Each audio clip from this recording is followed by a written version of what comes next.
తండ్రి, మహిమగల రాజా, మీకున్నతమైన శ్రేష్టమైన పరిశుద్ధమైన నామాన్ని బట్టి మరొకసారి సాయంకాల సమయంలో నీ ప్రజలంగా నీ రక్తం చేతి విమోచింపండి జనాంగంగా నీ వాక్యం చుట్టూ చేరి దాన్ని ధ్యానించిన నిమిత్తమై నియామక కొడుకుగా మమ్మల్ని సమకూర్చి నీ ప్రేమను బట్టి వందనాలు. సమయానికి నీ మందిరావరంలో ప్రవేశించగల నీ ప్రజలు బట్టి నేను స్తుతిస్తున్నాం. ఇంక నీ ఉద్దేశంలో వారు మాతో జత చేయబడ్డకు సహాయం చేయండి. నీ మందిరం ఎడలా, నీ సన్నిధి ఎడల, నీ వాక్యం ఎడల ఆసక్తి కలిగి నిత్య రాజ్యం కొరకే అప్పగించబడిన పని సంపూర్తిగా నెరవేర్చిన నిమిత్తమే శక్తి నొందినట్లుగాను, శత్రువుల నుండి తప్పించబడినట్లుగాను నీ సన్నిధిలో కనబట్టికే నీ ప్రజలకు అటు అలవాటును అనుగ్రహించవలసిందిగా ప్రార్థిస్తున్నాం. ఎవరైతే అవకాశం లేక రాలేకపోతున్నారో, రావాలని ఆశ కలిగి ఉండి వారి భాగం వారికి అనుగ్రహించండి. మీ చిత్తమైతే వారి ఆశగల ప్రాణం తృప్తిపరచండి. వీటికి దినమంతట్లో బాధ్యతలు మీరు ఇచ్చిన సహాయాన్ని బట్టి మరొకసారి నేను స్తుతిస్తున్నాం. ఈ సాయంకాల సమయంలో నీ వాక్యం ధ్యానించిన నిమిత్తం ఎక్కడి వచ్చి ఉంటుండగా పాటల ద్వారా, లేఖనం ద్వారా మమ్మల్ని దర్శించండి. మాకు అవసరమైన సంగతులతో మాతో వ్యక్తిగతంగా మాతో మాట్లాడండి. ఆశగా నీ మాట వినాలని ఎవరైతే నీ సన్నిధిలోనికి వచ్చినారో, నీకు అప్పగించుకొని తమ జీవితం మార్చుకొని, ఏదైతే తమ జీవితాల్లో చేదైన సంగతులు ఉన్నాయో వాటిని తీసివేసుకొని, ఏదైతే ధరించవలసిందో వాటిని ధరించి జీవించిన నిమిత్తమై ఇష్ట హృదయాలతో ఎవరైతే వచ్చినారో వారితో మీరు మాట్లాడండి. సమ్మతి గల మనస్సు దేవుని ప్రజలకు అనుగ్రహించండి. అంతేకాదు, ఎవరికి ఏది అవసరమో మీరు ఎరిగిన దేవుడు అటు సంగతులతో తృప్తిపరచండి. సార్వత్రిక సంఘాన్ని కూడా జ్ఞాపకం చేసుకున్న ఆయా చోట్ల పరిస్థితులు దేవా, హింసలు గుండా, ఉపద్రవాలు గుండా, అనుకూలమైన పరిస్థితులు గుండా వెళుతూ ఉంటుండగా వారితో కూడా మీ సన్నిధి ఉంచండి. ఆయా బలహీనతలు, అనారోగ్యాలు, ఆయా ప్రమాదాలు నీ ప్రజలను ఎక్కడైతే కలవరపెడుతున్నాయో వారి మధ్య మీరు ఉండండి. దేవా, ఈ యొక్క చిన్న సంఘం మధ్య కూడా మీ సన్నిధి మాతో ఉంచండి. మేము ఎదుగుటకు, ఫలించుటకు, విస్తరించుటకు, అభివృద్ధి పొందుటకు మీ ఉద్దేశములు మా ద్వారా అయితే ఏమవుతుంది వాటిని నెరవేర్చుటకే తగిన శక్తి గల వారు మగనట్లుగా మీరే మా కృపను అనుగ్రహించండి.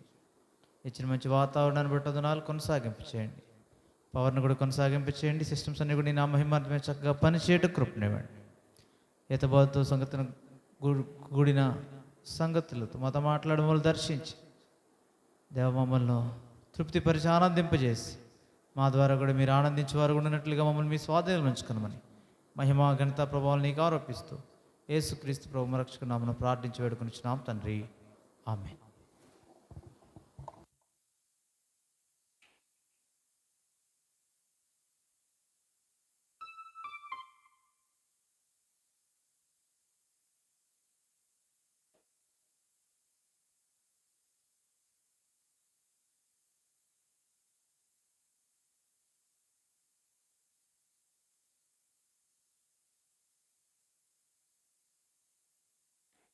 నాలుగు 465 పాట పాడదాం. పాత పాటలో 462, 465, 462.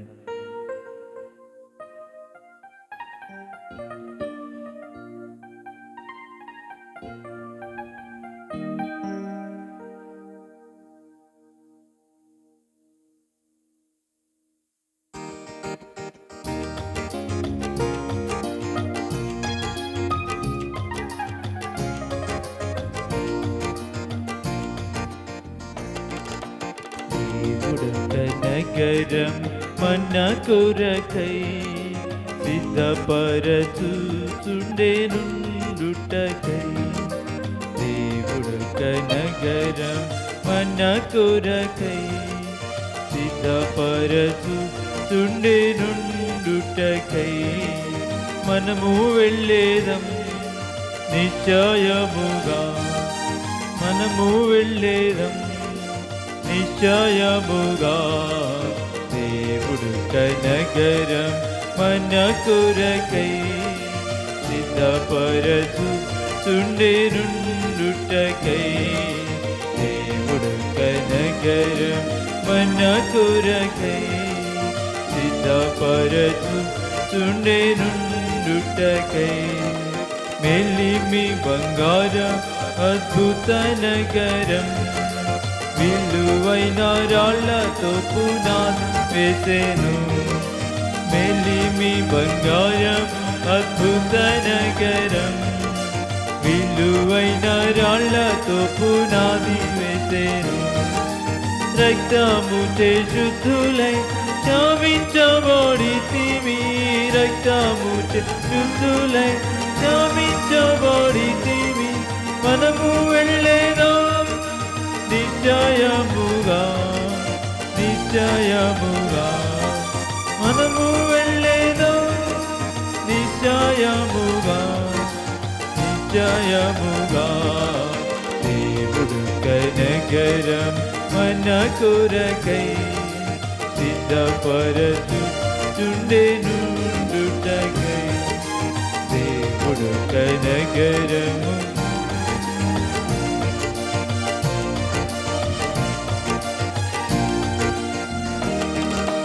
నగర ప్రకారములు ఏతైనవి సూర్యకాంతములచే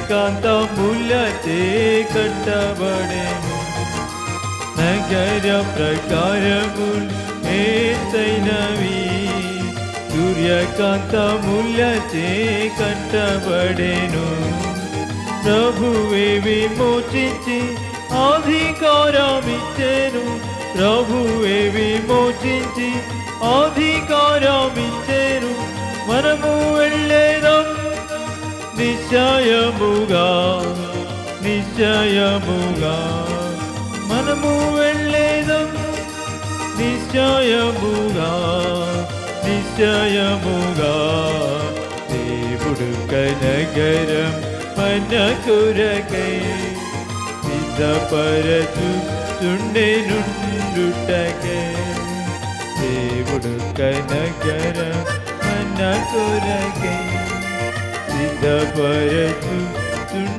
సిద్ధపరచుచుండెనుండుటకై ముత్యాల గుమ్మములు 12 గలవు పన్నిదరు దూతలు అచ్చట నుండి ముత్యాల గుమ్మము 12 గలవు పన్నిదరు దూతలు అచ్చట నుండి పరిశుద్ధ జీవితం నేర్పించెను ప్రభువు పరిశుద్ధ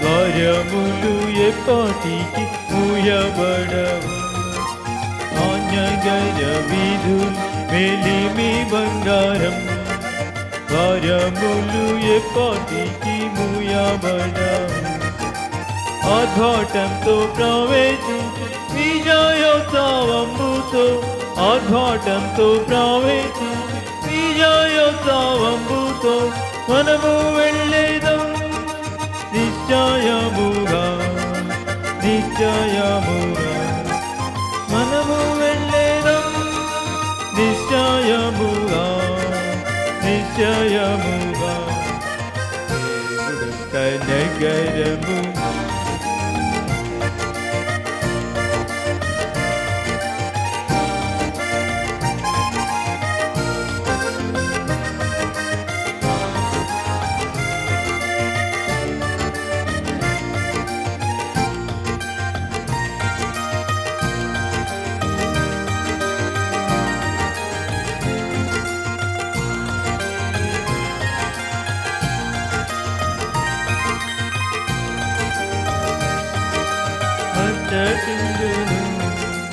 ఆయనే దీపము నాలయమయుండు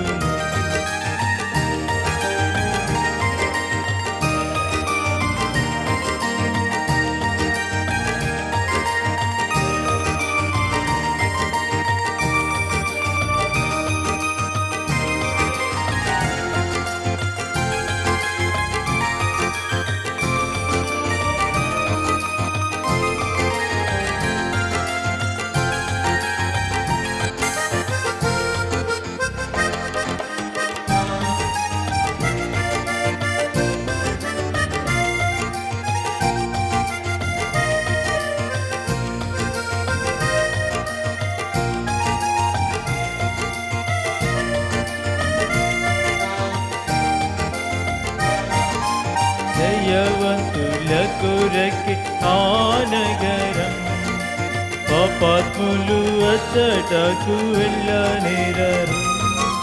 దైవభక్తుల కొరకి ఆ నగరం పాపాత్ములు అచ్చటకు వెళ్ళనేరరు. విజయుల మౌదము క్రీస్తుని రక్తము చే విజయుల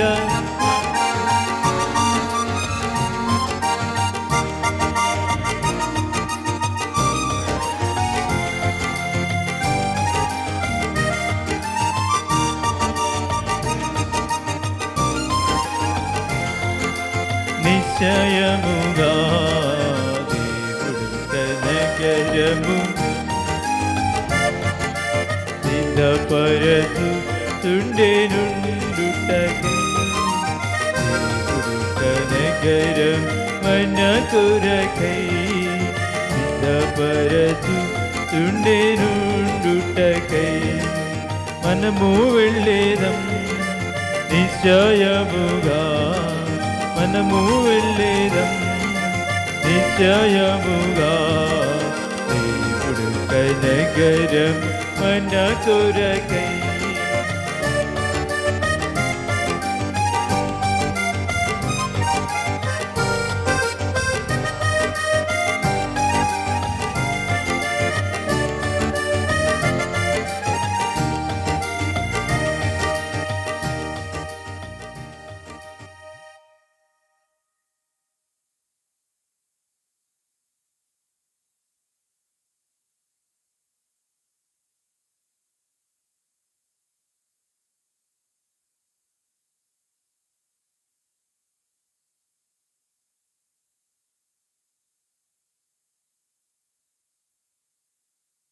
703 పాట పాడదాం. 703 687 పాత పాట. 703 687.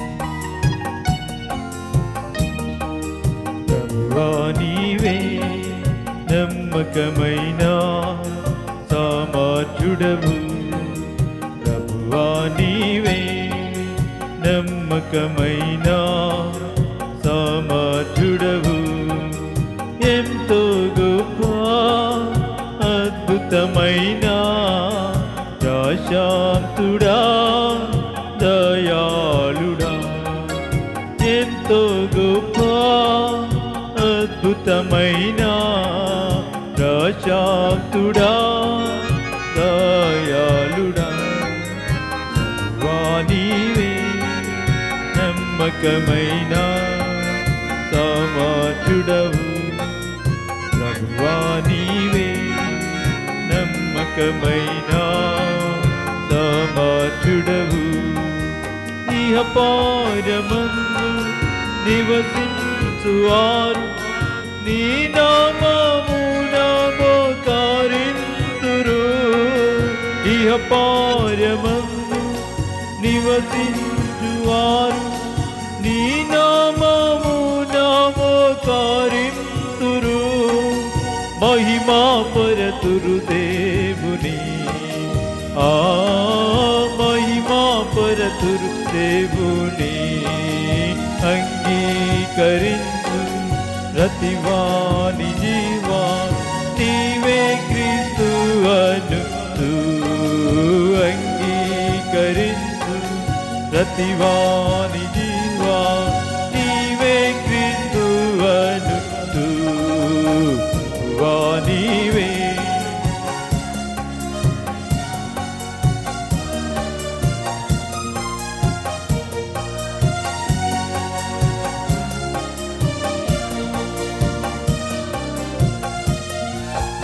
అపారమైన క్రియలు చేయుచు మమ్మెల్లా పరిపాలించుచున్నావు,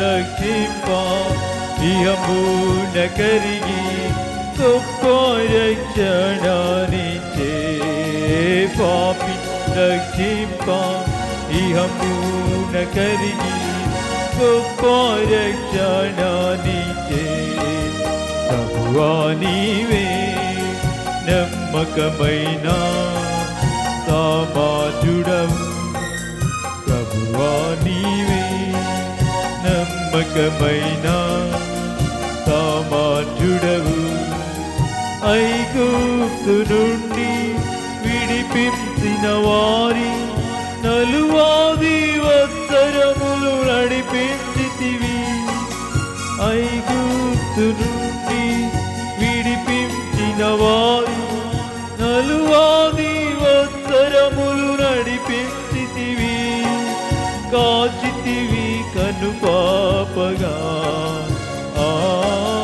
కాచితివి కను పాపగా ఉంచియున్నాం మాదిరిగా వారి నీ ఆలోచన గొప్పది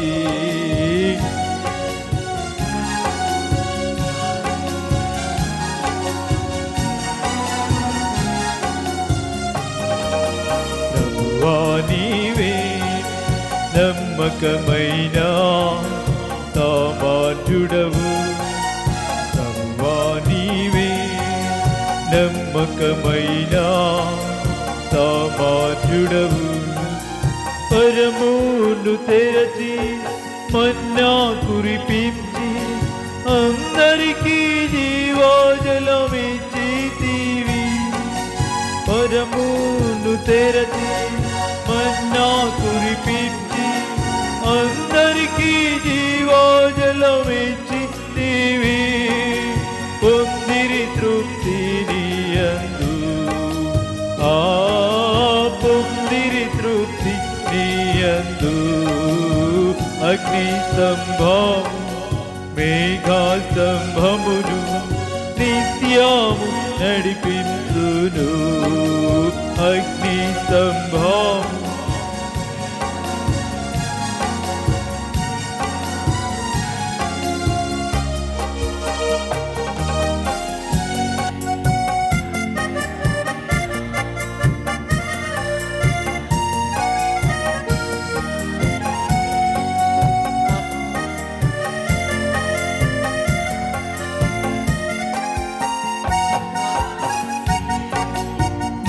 నిరాశపరచ శత్రువు మధ్య చెలరేగగా తుఫాను రేగి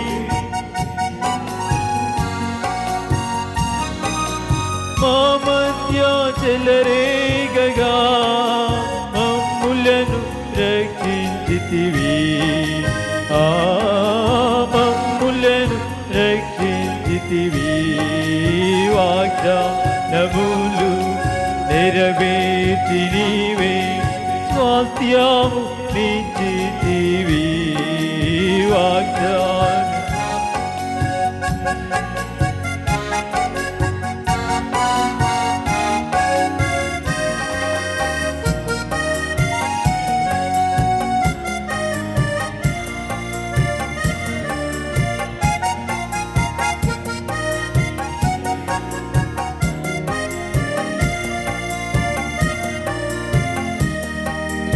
ఎంతో గొప్ప అద్భుతమైన ప్రశాంతుడా దయాళుడా ఎంతో గొప్ప అద్భుతమైన ప్రశాంతుడా దయాళుడా ప్రభువా నీవే నమ్మకమైన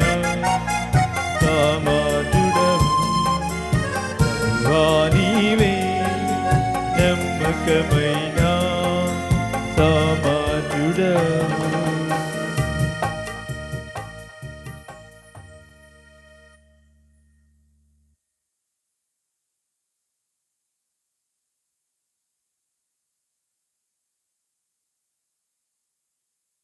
ఏడు వందల 723 707 723 707.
మహిమ నిరీక్షణ మనలో ఉన్నాడు. జయధ్వనులతో అర్చించెదము, జయధ్వనులతో అర్చించెదము. ప్రభువే నిరీక్షణ, ప్రభువే నిరీక్షణ. ఈ నిరీక్షణచే రక్షణ కలిగే, విడిపించెను మనలా. ఈ నిరీక్షణచే రక్షణ కలిగే, విడిపించెను మనలా. జీవపు నిరీక్షణ మనకి చుటకు కృత జన్మమును సగే. జీవపు నిరీక్షణ మనకి చుటకు కృత జన్మమును సగే. ప్రభువే మహిమ నిరీక్షణ మనలో ఉన్నాడు. జయధ్వనులతో అర్చించెదము, జయధ్వనులతో అర్చించెదము. ప్రభువే నిరీక్షణ, ప్రభువే నిరీక్షణ. మనలనెంతో ప్రేమించి ప్రభువు శుభ నిరీక్షణ నిచ్చే. మనలనెంతో ప్రేమించి ప్రభువు శుభ నిరీక్షణ నిచ్చే. అనంతకాల దయను చూపి ఆయన్ని స్థిరపరచు. అనంతకాల దయను చూపి ఆయన్ని స్థిరపరచు. ప్రభువే మహిమ నిరీక్షణ మనలో ఉన్నాడు. జయధ్వనులతో అర్చించెదము, జయధ్వనులతో అర్చించెదము.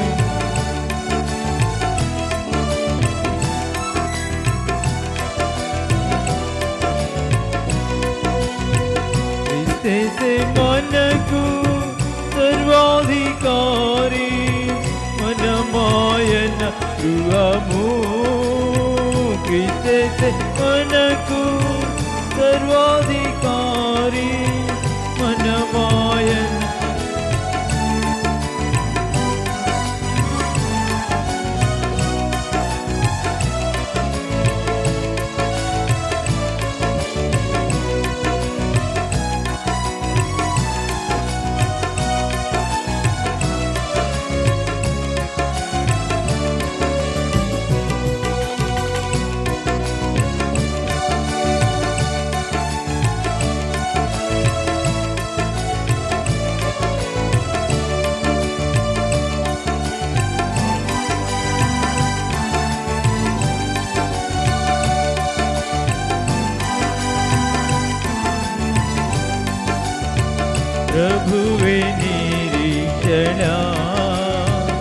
ప్రభువే నిరీక్షణ ఈ నిరీక్షణను కలిగిన వారే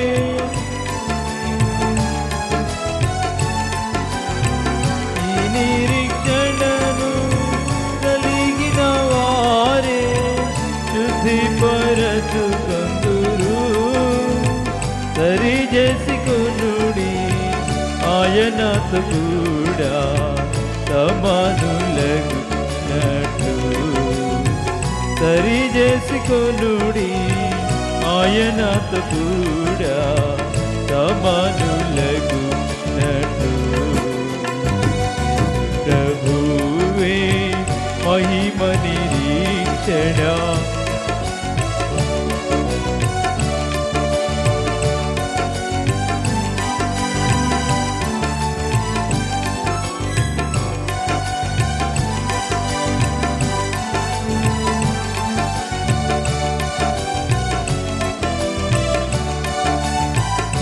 ప్రభువే నిరీక్షణ ప్రభువు ఇచ్చిన ఈ నిరీక్షణ లంగరు వంటిది.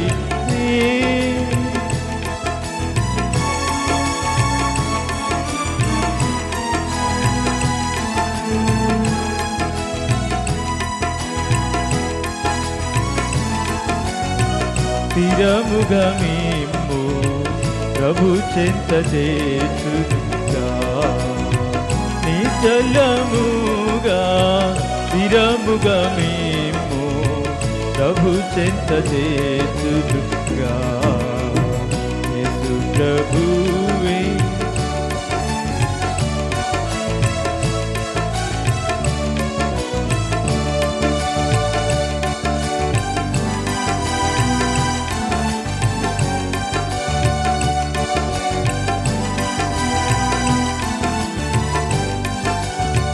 ప్రభువే నిరీక్షణ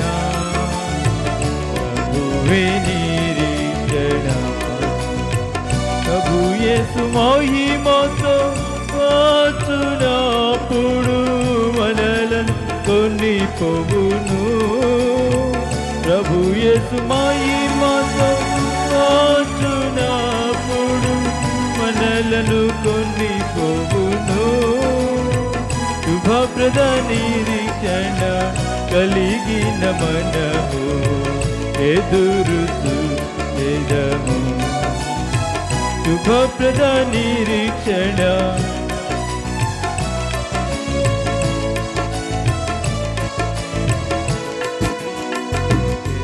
ప్రభువే మహిమ నిరీక్షణ మనలో ఉన్నాడు జయధ్వనులతో హర్షించెదము జయధ్వనులతో హర్షించెదము ప్రభువే నిరీక్షణ ప్రభువే నిరీక్షణ.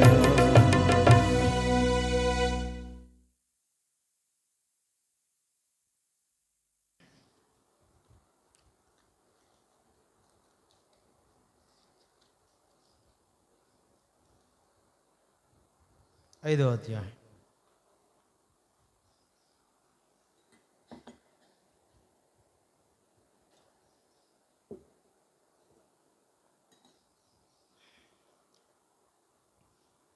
యెహోషువ గ్రంథము 5వ అధ్యాయం. వారు దాటుచుండగా ఇశ్రాయేలీల ఎదుట నుండి యెహోవా యొర్దాను నీళ్లను ఎండజేసిన సంగతి యొర్దానుకు పడమటి దిక్కునున్న అమోరీయుల రాజులందరిను సముద్రమునదున్న కనానీయుల రాజులందరిని వినినప్పుడు వారి గుండెలు చెదిరిపోయాను. ఇశ్రాయేలీల భయము చేత వారికి ఇక ధైర్యమేమీ లేకపోయాను.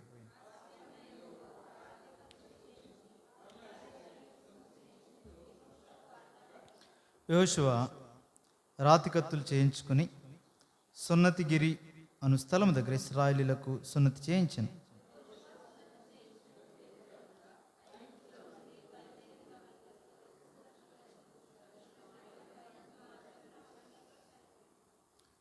బయలుదేరిన పురుషులందరూ సున్నతి పొందిన వారే కానీ ఐగుప్తులో నుండి బయలుదేరిన తర్వాత అరణ్య మార్గం ముందు పుట్టిన వారిలో ఎవరునూ సున్నతి పొంది ఉండలేదు.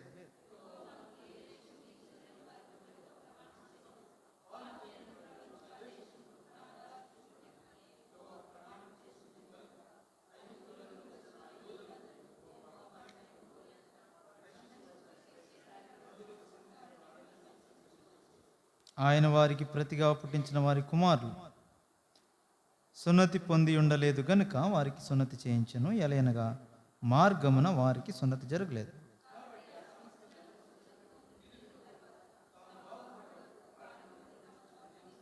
అప్పుడు యెహోవా, నేడు నేను ఐగుప్తు అవమానం మీ మీద నుండకుండా దొర్లించి వేసి ఉన్నానని యెహోషువతో నేను, అందుచేత నేడు వరకు ఆ చోటుకి గెలగాలని పేరు.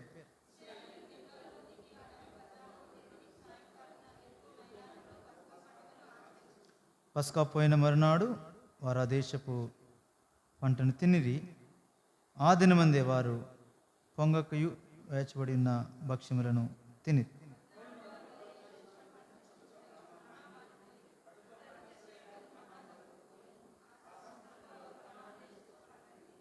యెహోషువ యెరికో ప్రాంతంలో ఉన్నప్పుడు అతడు కన్నులెత్తి చూడగా దూసిన కత్తి చేత పట్టుకుని ఒకడు అతని ఎదుట నిలిచిండెను. యెహోషువ అతని ఎదుటికి వెళ్ళి, నీవు మా పక్షం ఉన్నవాడవా మా విరోధుల పక్షం ఉన్నవాడవా అని అడుగుగా,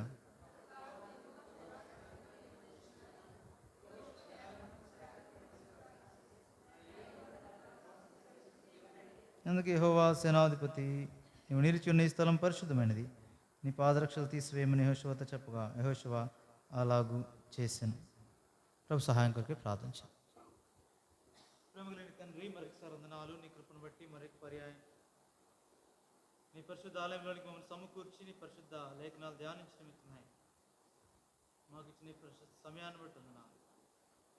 ఈ వాక్యాన్ని ధ్యానించగూర్చుంటుండగా మా మనసులు మీ స్వాధీనంలో ఉంచుకునండి. మా కొరకు ఏ వర్తమానం నీవు సిద్ధపరుచుతావో అని మేము స్వీకరించినట్లుగా నెలనైన స్వరంతో మాతో మాట్లాడు. నిలబడే నీ దాసుని నేను నిష్ప్రయోజ దాసుని మీద దొప్పుకొంచున్నాను. నేను ఖాళీ చేసుకొని ఉంటుండగా మీ ఆత్మతో నింపి మీ ప్రజలమైన మా కొరకే మీరు ఉద్దేశించిన మేలైన సంగతులతో మమ్మల్ని తృప్తిపరచండి. పోషించి ఆదరించి ధైర్యపరిచి హెచ్చరించి మమ్మల్ని క్రమపరిచి స్థలంలో నుండి మా గృహాలు కొరకు కృపనివ్వండి. మరొకసారి చదవండి నేతలను ఆశీర్వదించండి. వారి కొరకే రాయబడి సంగతి మా నిమిత్తమైనంత వరకు భద్రం చేస్తుంది. యుగాంతమందున మాకు బుద్ధి కలిగి నీవైపు త్రిప్పబడినట్లుగా ఏ సంగతులు ఉన్నాయి వాటిని మేము సరి చేసుకుని సంతోషంతో దేవా మా గృహాలు కొలట కృపనివ్వండి. మీ చేతులకి చదవబడిన వాక్యాన్ని మమ్మల్ని అప్పగించుకుని యేసుక్రీస్తు రక్షకున్నాం ప్రార్థించి వేడుకుంటున్నాం తండ్రి.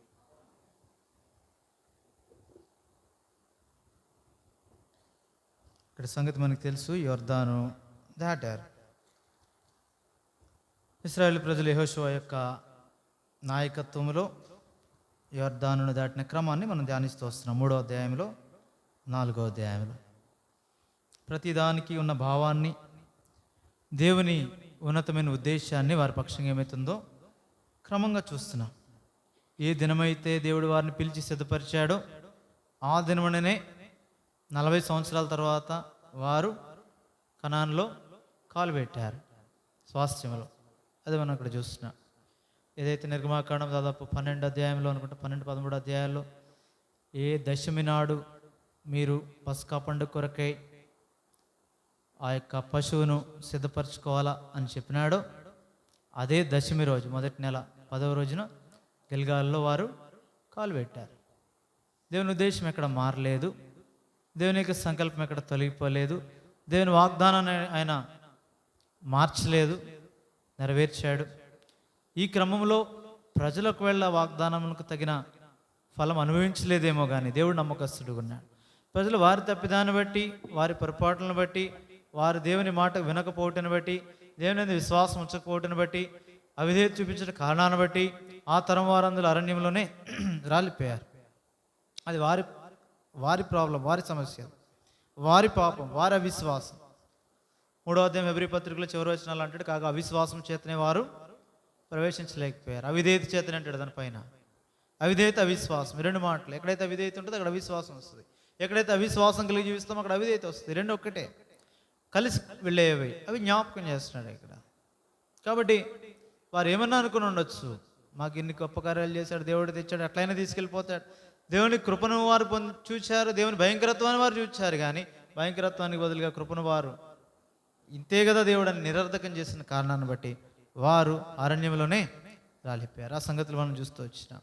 అయితే దేవుడు తన సంకల్పం చొప్పున ఎలాగో తన ప్రజలను స్వాస్థ్య భూమికి తెచ్చాడో దాని కొరకే దేవుడు నియమించిన క్రమాన్ని చూచాం.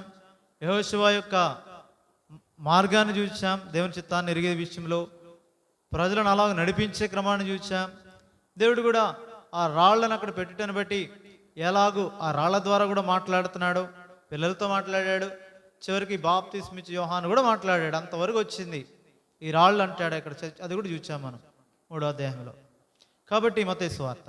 కాబట్టి ఆ నిలువబెట్టిన జ్ఞాపకార్థ సూచనలకు ఉన్న ప్రభావాన్ని, విలువను సాక్ష్యపు రాళ్లకు ఉన్న గుర్తులు మనం చూస్తూ వచ్చినాం. మనం అన్వయించుకున్న నిమిత్తం వాటిని ఆల్రెడీ మనం ధ్యానించాం.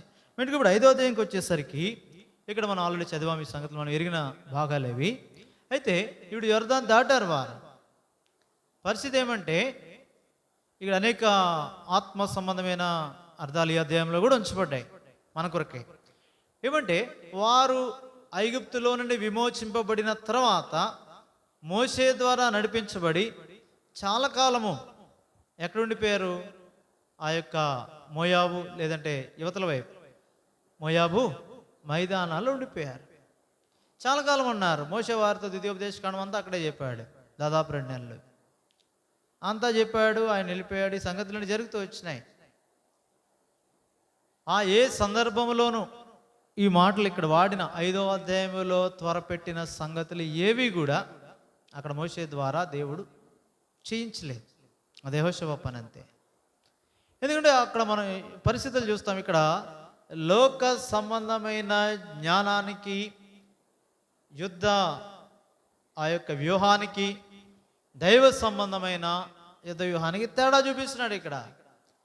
ఎందుకంటే మొదట వారిలో ప్రభువునందు విశ్వాసం కలిగజేయుట, ప్రభువు నందే విశ్వాసంతోనే కొనసాగింట. అదే దాన్నే 12వ అధ్యాయంలో అంటాడు హెబ్రీ పత్రికలో, విశ్వాసంతోనే ప్రారంభించాలా, విశ్వాసంలోనే కొనసాగాల, విశ్వాసంలోనే యాత్ర ముగించాలి. అందుకే అంటాడు విశ్వాసమును కర్తయు, తెలుగులో కొనసాగించేవాడు, ఇంగ్లీష్లో దాన్ని ముగించేవాడు అని రాయబెడుతూ వచ్చింది.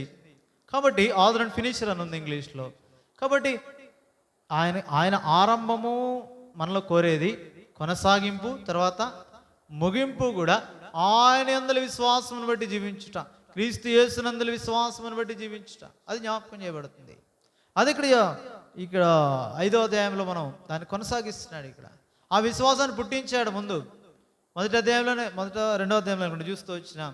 రాహాబు చెప్పింది అక్కడికి వెళ్ళినప్పుడు, మీ సంగతులు మీ ఆ ఎర్ర సముద్రం ఎండ చేశాడు దేవుడు, దారిని కలిగి చేశాడు. దానిలో బాషాన్ రాజుని, ఓగుని, ఇంకా సిహోన్ రాజుని వారు చంపినప్పుడు ఈ సంగతులన్నీ మేము వింటే మా హృదయం ఏమైపోయింది, మా గుండెలు కరిగిపోయినాయి అని అక్కడ ఈ సంగతి మేము విన్నాం, మేము ఎరుగుదుము అని రాహాబు కూడా చెప్పి, ఆ మాటలను బట్టి ఇంకా నువ్వు ధైర్యపరుచుకొని వీరు వచ్చారు. అప్పటికే వాళ్ళ గుండెలు కరిగిపోయినాయి, అంటే భయంతో ఉన్నారు. ఎందుకంటే ఈ సైన్యం వస్తుంది. ఏ సైన్యం అది? ఇశ్రాయేల్ అనే గొప్ప సైన్యం. ఆ సైన్యం నువ్వు అధిపతి ఎవరంటే సైన్యములకు అధిపతి యెహోవా. వారు వస్తున్నారు. మోయాబీలే జంకిరి అని రాయబెడుతూ వచ్చింది 21వ అధ్యాయంలో అనుకుంటా కదా, సంఖ్యాకాండం 21వ అధ్యాయంలో భయపడిపోయారు. ఎద్దు పచ్చిబీటికను నాకు వేయనట్లు అనుకుంటూ రాయబడుతూ వచ్చింది అక్కడ. అట్లా చేస్తే వాళ్ళు ఏం చేశారు ఒకసారి ఆ మాట చూస్తే మంచిది. సంఖ్యాకాండంలో బిలాము రాకముందంటే 22లోనూ 21లోనూ ఉంటుంది చూడండి. 22వ అధ్యాయము చదవండి 3వ వచనం. భయపడిరి, ఇశ్రాయేలీయులకు జంకిరి, నాకు వేయనట్లు ఈ జనసమూహం మన చుట్టూ ఉన్నది. కాబట్టి ఈ సంగతులు వారు భయపడ్డారు. వారు అతి భయంకరులైన మనుషులే ఇశ్రాయేలీయులకు భయపడ్డారు. కారణం ఏంటంటే వారి రాజు, వారి దేవుడు, వారి ప్రభు వారితో ఉన్నాడు. అది 22వ ఆ తర్వాత 23వ అధ్యాయంలో సంఖ్యాకాండంలో బిలాము చెప్తాడు. కాబట్టి కొన్ని సాదృశ్యమైన లక్షణాలు యెహోషువ జీవితానికి, మోషే జీవితానికి, దేవుని నాయకత్వ విషయమైన క్రమం విషయమై ఎక్కడ తప్పిపోయేవాడిగా లేడని మనం చూస్తూ వస్తున్నాం. అక్కడ ఎర్ర సముద్రం ఉంటే ఇక్కడ ఏముంది? యొర్దాను నది ఉంది. ఇలాగ అనేక సందర్భాలు రెండు ప్యారలల్గా మనం చూస్తూ వచ్చినాం, మోషేకి యెహోషువాకి. ఇక్కడ కూడా అవే కనబడతాయి, అదే సందర్భాలు. 5వ అధ్యాయంలో కూడా ఆయన తన పద్ధతి, ప్రణాళిక, ధర్మము మార్చే దేవుడు కాడు. యాజక ధర్మ విషయం కూడా అంతే, జాగ్రత్త పడాలా. అది పాత నిబంధన, ఇది క్రొత్త నిబంధన అనడానికి వీల్లేదు. దైవక్రమం మారేది కాదు, ఆయన మార్పు లేనివాడు. పరిస్థితులు మారుతాయి, పరిస్థితుల వల్ల దాన్ని చేయవలసిన క్రమం మారొచ్చేమో కానీ దైవ ఉద్దేశాలు మార్పు చెందేవి కావు. క్రీస్తులో నెరవేరే మనలో నెరవేర్చబడాలా. అది మనం ఎల్లప్పుడూ దాన్ని మనసులో పెట్టుకోవాలి. మేటికి వీళ్ళు భయపడిపోతున్నారు. ఈ భయపడుతూ ఉన్న ఈ ఎరుకో ఏంటి, ఈ కనానీలు ఏంటి, అమోరీలు ఏంటి, భయపడుతూ ఏమనుకున్నారంటే యొర్దాను అది ఎలా ఉంది, ఇప్పుడు గట్ల మీద నుంచి పొర్లి పారుతుంది, అది తగ్గితే కానీ వీళ్ళు మనతో యుద్ధము చేయలేరు. కాబట్టి వారు ఈ లోపు తమ సైన్యాన్ని ప్రిపేర్ చేసుకుంటూ ఉండొచ్చు. వాళ్ళు అప్పుడే రారు కదా, భయపడ్డారు. ఆ భయానికి తగినట్టు వారి సైన్యం ప్రిపేర్ చేసుకుంటూ ఉండగా దేవుని ఉద్దేశాలు వేరు. అది మనం 3-4 అధ్యాయాలు చూసినప్పుడు మనకు అర్థమైంది. దేవుని ఉద్దేశం ఇశ్రాయేలు పక్షాన్ని ఏంటంటే వారు దేవునికే లోబడాలి కానీ పరిస్థితులకి ప్రభావితులు కాకూడదు.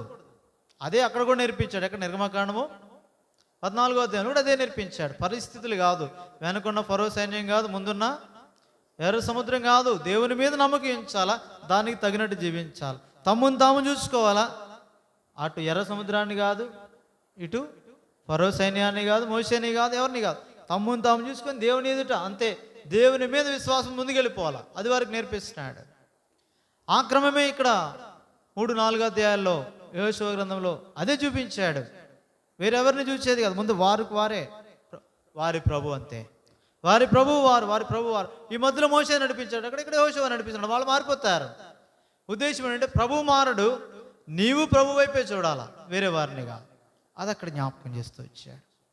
ఈ క్రమములో వారు ఒక్కసారి ఎర్ర సముద్రం లేదంటే యొర్దాను దాటేటప్పటికి వీళ్ళు అన్ఎక్స్పెక్టెడ్, వీళ్ళు దాన్ని ముందు ఊహించలేదు, సమయం పడుతుంది అనుకున్నారు.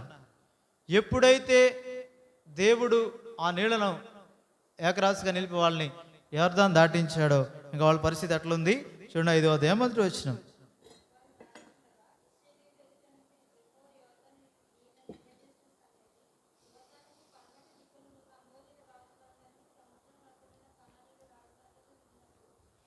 వారి గుండెలు చెదిరిపోయిను, ఇశ్రాయేలీయుల భయం చేత వారికి ధైర్యమేమియు. ఇది నీ నుండి నా నుండి ప్రభు ఆశించేది, నీ నుండి నా నుండి ప్రభు కోరేది ఇదే.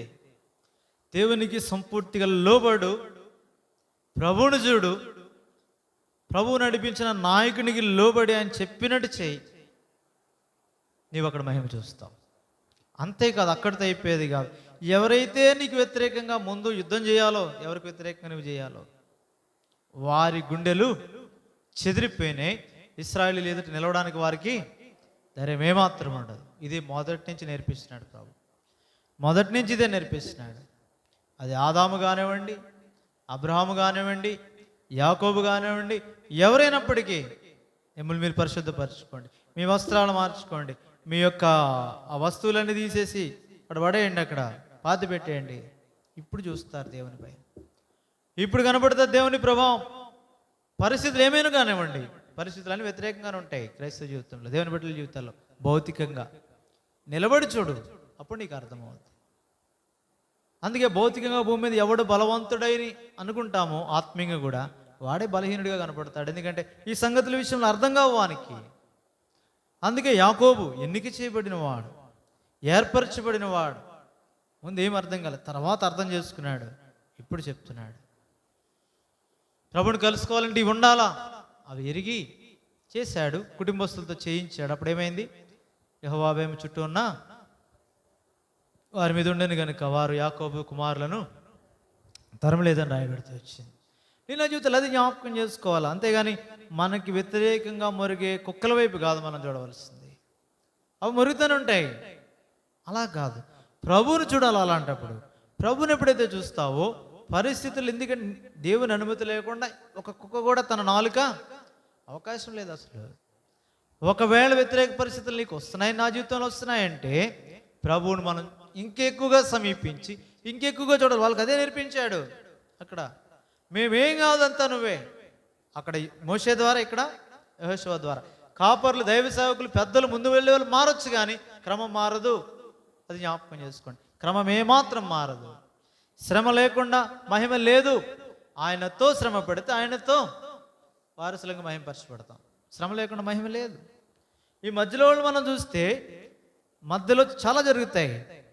పౌలు అందుకే అంటాడు, అన్ని చోట్ల ఉంటాయి, లోపల ఉంటాయి, బయట ఉంటాయి, అన్ని జనుల వల్ల ఉంటాయి, కపట సహోదరుల వల్ల ఉంటాయి, అన్నీ ఉంటాయి. వీటిల్లో ప్రభువును చూస్తూ సంఘములను గుర్చిన భారము, చింత అధికంగా కలిగి ముందుకెళ్ళాడు. కాబట్టి తిమోతి పత్రికలు అంటాడు, మంచి పోరాటము పోరాడా. లేకపోతే అనలేడు. పరిస్థితులు చూసి నిరుత్సాహపడిపోయి ఆగిపోయాడా అనలేడు. ఇది ఒకటి మనం నేర్చుకోవాల్సింది. తర్వాత మనం చూస్తే ఇప్పుడు ఇశ్రాయేలీయులకి యెహోషువకు ఒక ప్రత్యేకమైన పని ఇప్పుడు నియమించాడు దేవుడు. తర్వాత వచనం చూడండి, 2వ వచనం. మరలా ఇశ్రాయేలీయులకు సున్నతి చేయించమని యెహోషువకు. కాబట్టి ఇక్కడ సున్నతి తీసుకొచ్చాడు. నిజానికి మానవ సంబంధమైన సైన్య వ్యూహం ఎట్లా ఉంటుందంటే, ఎంత త్వరగా వాళ్ళ అనుకొనని గడియలో, అనుకొనని అంటే వాళ్ళకి టైం ఇవ్వకుండా యోర్దాను దాటి వచ్చేస్తే, ఇమ్మీడియట్గా అటాక్ చేస్తే ఏమవుద్ది? వాళ్ళకి ఏ వ్యూహం లేదు కాబట్టి సులభంగా విజయం వస్తుంది ఇశ్రాయేలీలకే కదా, ఎవరికైనా. ఎందుకంటే వాళ్ళు సిద్ధంగా లేరు. వాళ్ళు దాటాలిగా, యోర్దాను నది అందరు దాటి రావడం చాలా టైం పడుతుంది అనుకున్నారు. భయపడుతున్నది వాస్తవమే, కానీ వీళ్ళకి టైం ఉంది కదా అనే వారి ఆలోచనలో వాళ్ళు నెమ్మదిగా వారి సైన్యాన్ని సిద్ధపరచు ఉన్న క్రమంలో దేవుని ప్రభావం బట్టి వారు ఇశ్రాయేలీయులు యోర్దాను దాటారు. కాబట్టి దాటిన వాళ్ళు వెంటనే అటాక్ చేస్తే యుద్ధ సన్నద్ధులే వచ్చారని రాయబడి వచ్చింది. యెహోషువ గ్రంథం 1వ అధ్యాయంలో రాయబడింది. రూబేనీయులు, గాదీయులు, మనష్షే గోత్రం వారు యుద్ధ సన్నద్ధులే ముందు కొనసాగుతున్నారు. అదే 4వ అధ్యాయంలో కూడా రాయబడుతూ వచ్చింది. అంత ముందుకు వచ్చిన వాళ్ళు త్వరపడి వెళ్ళి యుద్ధం చేస్తే ఖచ్చితంగా ఏమొస్తుంది? వారికి విజయం వస్తుంది, మానవ సంబంధమైన సంగతులను బట్టి. ఈ విజయం ఎవరిచ్చారంటే దేవుడిచ్చింది కాదు. మా శక్తిని బట్టి, మా యుక్తిని బట్టి, మా బలాన్ని బట్టి మేము పొందాం అని చెప్తారు. తర్వాత చెప్పే అవకాశం ఉంది. అందుకే దైవ క్రమము మార్చేశాడు ఒకసారి. ఇప్పుడు ఏం చేశాడు? వారిని సున్నతి చేయించాడు. ఇంత బలము కలిగిన ఈ ప్రజలు, సైన్యము, యుద్ధ సన్నద్ధులైన వారు సున్నతి చేతి ఏమైపోతారు? వాళ్ళు ఆటోమేటిక్గా బలహీనలు అయిపోతారు. అదే కదా అక్కడ దిన విషయంలో చూస్తాం. షిమియోను, లేవి అని వారు వెళ్ళి ఏం చేశారు? కరెక్ట్గా సున్నతి చేసిన సమయంలో వారందరినీ వాళ్ళు ఏం చేయలేరు, అటాక్ చేయలేరు. ఎందుకంటే శరీర బలహీనత అది. ఇప్పుడు దేవుడు ఏమి నేర్పిస్తున్నాడంటే, యెహోషువనే సున్నతి చేయమంటున్నాడు. ఎవరిని? అక్కడ మనం చదివాం కదా, ఇవి 2 రాజుగత్తులు చేయించుకొని ఇశ్రాయేలుకు సున్నతి చేయించమని యెహోషువకు ఆజ్ఞాపించాడు. ఈయన యుద్ధ భూమిలో ఉండిన సైన్యాధిపతి ఇశ్రాయేలీయులకు ఇప్పటి వరకు. మోషే కాదు, ఈయన ఉన్నాడు సైన్యానికి అధిపతిగా. మోషే యొక్క నాయకత్వంలో కూడా కత్తి పట్టుకొని వెళ్ళేది, లేదంటే ఫీల్డ్లో ఉండేది యెహోషువ ఉన్నాడు. ఇలాంటి వాడు శత్రువుని చంపడానికి వెళ్ళేవాడు. దేవుడిచ్చిన పని ఏంటి ఇప్పుడు? శత్రువుని కాదు, సొంత సైన్యాన్ని బలహీనలు చేయాలా. చాలా కష్టమైన సంగతి ఇది. శత్రు సైన్యాన్ని జయించే నిమిత్తమై సైన్యమును బలపరచవలసిన నాయకునికి దేవుడిచ్చిన పని ఏంటంటే, సైన్యాన్ని ఏం చేయాలి? ఇప్పుడు బలహీనం చేయాలా. సున్నతో తర్వాత అది ఫిజికల్గా తన పని విషయం ఆలోచన చేస్తే బలహీనపరచాలా. వాళ్ళు యుద్ధానికి వెళ్ళడానికి అవకాశం లేకుండా చేయాలా. కొంత వేచి ఉండమనాలి. నిజానికి అది రైట్ టైం. మానవ సంబంధమైన ఆలోచనలో చూస్తే అది రైట్ టైం. అది ఇప్పుడు వెళ్తే జయించేస్తారు. ఎందుకంటే వాళ్ళు సిద్ధంగా లేరు, భయపడిపోతున్నారు, ధైర్యం లేదు. దేవుడు వీళ్ళని ఆపాడు. అక్కడ అత్యుత్సాహంతో ముందు తీసుకెళ్ళలేదు, ఆపాడు అక్కడ వెంటనే. ఇది దైవ నియమం. అనేక పర్యాయాలు మన జీవితాల్లో కూడా, అది వ్యక్తిగత, సంఘ, కుటుంబ జీవితాల్లో దేవుడు ఇది అనుమతిస్తాడు. డిలే చేస్తాడు. కొద్ది దినాలు ఆగండి, అక్కడ 3 దినాలు లేదా 4 దినాలు ఆగండి, ఆపుతాడు దేవుడు. మనమే అనుకుంటాం అన్ని సిద్ధంగా ఉన్నాయి, ఇప్పుడు ఎందుకు దేవుడు ఆపుతున్నాడు? ఇప్పుడు వెళ్ళి కొట్టామో వాళ్ళ మీద విజయమే, ఎందుకు దేవుడు ఆపుతున్నాడు? ఇది దైవ చిత్తం కాదేమో, ఏదో పెద్దలలో యెహోషువ చెప్తున్నాడేమో అనుకో అవకాశాలు ఎక్కువనే అనుకునే అవకాశాలు. వారు అలాగ లేరు, విధేయత చూపించారు. నేను ఆ జీవితాల్లో కూడా అదే విధేయత ప్రభువుకు చూపించాలి. ఎందు నిమిత్తమైన లోక సంబంధమైన పరిస్థితులను బట్టి కానీ, డబ్బును బట్టి కానీ, పేరు ప్రఖ్యాతులను బట్టి కానీ, అనుకూలతలు బట్టి కానీ, ప్రోగ్రామింగ్ని బట్టి కానీ పరిచర్లో ముందుకెళ్ళే అవకాశం లేనే లేదు. అది కాదు, ఉండొచ్చు ఉండకపోవచ్చు. ఇప్పుడు చెప్పబడిన ఈ సంగతులు, మానవ సంబంధమైన శక్తికి సంబంధించిన ఈ సంగతులన్నీ ఉండొచ్చు ఉండకపోవచ్చు. నిర్ణయ కాలం అనేది ఒకటి ఉంచబడింది. యుక్త కాలం అంటాడు, డ్యూ టైం అంటాడు. అబ్రహాం దగ్గర ఏమన్నాడు? నిర్ణయ కాలం అన్నాడు. ప్రభువైన యేసుక్రీస్తు దగ్గరికి వచ్చేసరికి ఏమంటారు? యుక్త కాలం అన్నాడు 5వ అధ్యాయంలో. గలతీ 4వ అధ్యాయంలో కాలము పరిపూర్ణమైనప్పుడు అంటాడు. కాబట్టి ఈ సంగతులు చాలా ప్రాముఖ్యం. సరియైన సమయంలో అది ప్రభు చెప్తాడు, ఆయన నడిపిస్తాడు. సమయం కూడా చాలా ప్రాముఖ్యం. ఎందుకంటే తండ్రి స్వాధీనంలో ఉంది, అది మనం ఎరిగి చేయాలా. కుమారుడే ఆ గడియకు ఎరిగి చేస్తే నేను ఎరిగి చేయాలి. ఏ గడియలో ఏం చేయాలో, ఏ సమయంలో ఏం చేయాలో అది చేయాలా. చేయకూడని సమయంలో చేసి కీడు తెచ్చి సంఘానికి, కుటుంబాలకి, అందరికీ నష్టాలు తెచ్చి దైవ చిత్తానుసారంగా చేయటం బట్టి మేము ఈ యొక్క శ్రమలు అనుభవిస్తున్నామంటే అది కానే కాదు. జాగ్రత్త పడాలి. ఆ లైన్ గమనించాలా, ఆ బార్డర్ గమనించాలా. ఆ దైవ చిత్తమా కాదా, దైవ సమయమా కాదా. చాలా ప్రాముఖ్యమైన సంగతులు ఇవి.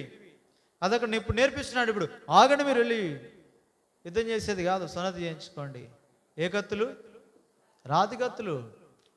అవే మెటల్, లేదంటే ఇత్తడి, ఇనుము కాదు, రాతి కత్తులనే వాడమన్నాడు. దైవ చిత్తం అది. మొదటి నుంచి అదే చెప్తున్నాడు. మీరు బలిపీయడం, రాతి బలిపీయడం కట్టండి. చెక్కబడిన రాళ్లే, అంటే చేసిన రాళ్లే కాదు, ఉన్న రాళ్లతోనే బలిపీయడం కట్టాలి. మొదటి నుంచి అదే మాటలు. ఏది వాడొద్దు మీరు. సొలొమోను దేవాలయం నిర్మించినప్పుడు కూడా అంతే. ఆ శబ్దం ఏమి రాకూడదు అక్కడ, ఇనుప పనిముట్లు అట్లాంటివి రాకూడదు. ఆ యొక్క రాళ్లకు, అనగా స్వభావ సిద్ధముగా ఆ యొక్క రాళ్లకు దేవుడు ఆధిక్యత పాత నిబంధనలు, క్రొత్త నిబంధనలు ఇచ్చాడు. క్రొత్త నిబంధనలు సజీవమైన రాళ్ళు అన్నాడు. కాబట్టి నీకు నాకు దాని సంగతిని కొనసాగాలంటే భౌతికమైన మానవ సంబంధమైన శక్తి కాదు, వాటిని కాదు వాడాల్సింది. రాళ్ళు ఉన్నాయి, వాటిని తీసుకో. 2 రాతి కత్తులు చేయించుకో. అవి వేరే లోపు సంబంధమైనవి కావు. అవి జ్ఞాపకం చేస్తూ వచ్చాడు. తర్వాత చూడండి 3వ వచనం, యోషువ రాతి కత్తులు చేయించుకొని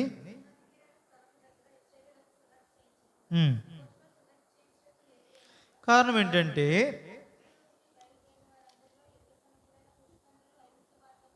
అరణ్యంలో వాళ్ళు చనిపోయారు. బయలుదేరినప్పుడు అందరూ సున్నతి పొందారు, కానీ మధ్యలో పుట్టినవాడు ఎవడు కూడా సున్నతి పొందలేదు. అది జ్ఞాపకం చేశాడు. కారణం ఏంటంటే సున్నతి వారు పొందలే, వాళ్ళు నిర్లక్ష్యం చేస్తున్నారు సున్నతి. మోషే యొక్క నాయకత్వంలో కూడా సున్నతిని, మోషే యొక్క నాయకత్వం అంటే మోషే సైతం దాన్ని ఏం చేశాడు? కుమారుడికి ఏం చేయించలేదు? సున్నతి చేయించలేదు. తెలీదా? తెలుసు కాబట్టే భార్య ఏం చేసింది? దోత ఎదురొస్తే వెంటనే సున్నతి చేసింది. దేంతో?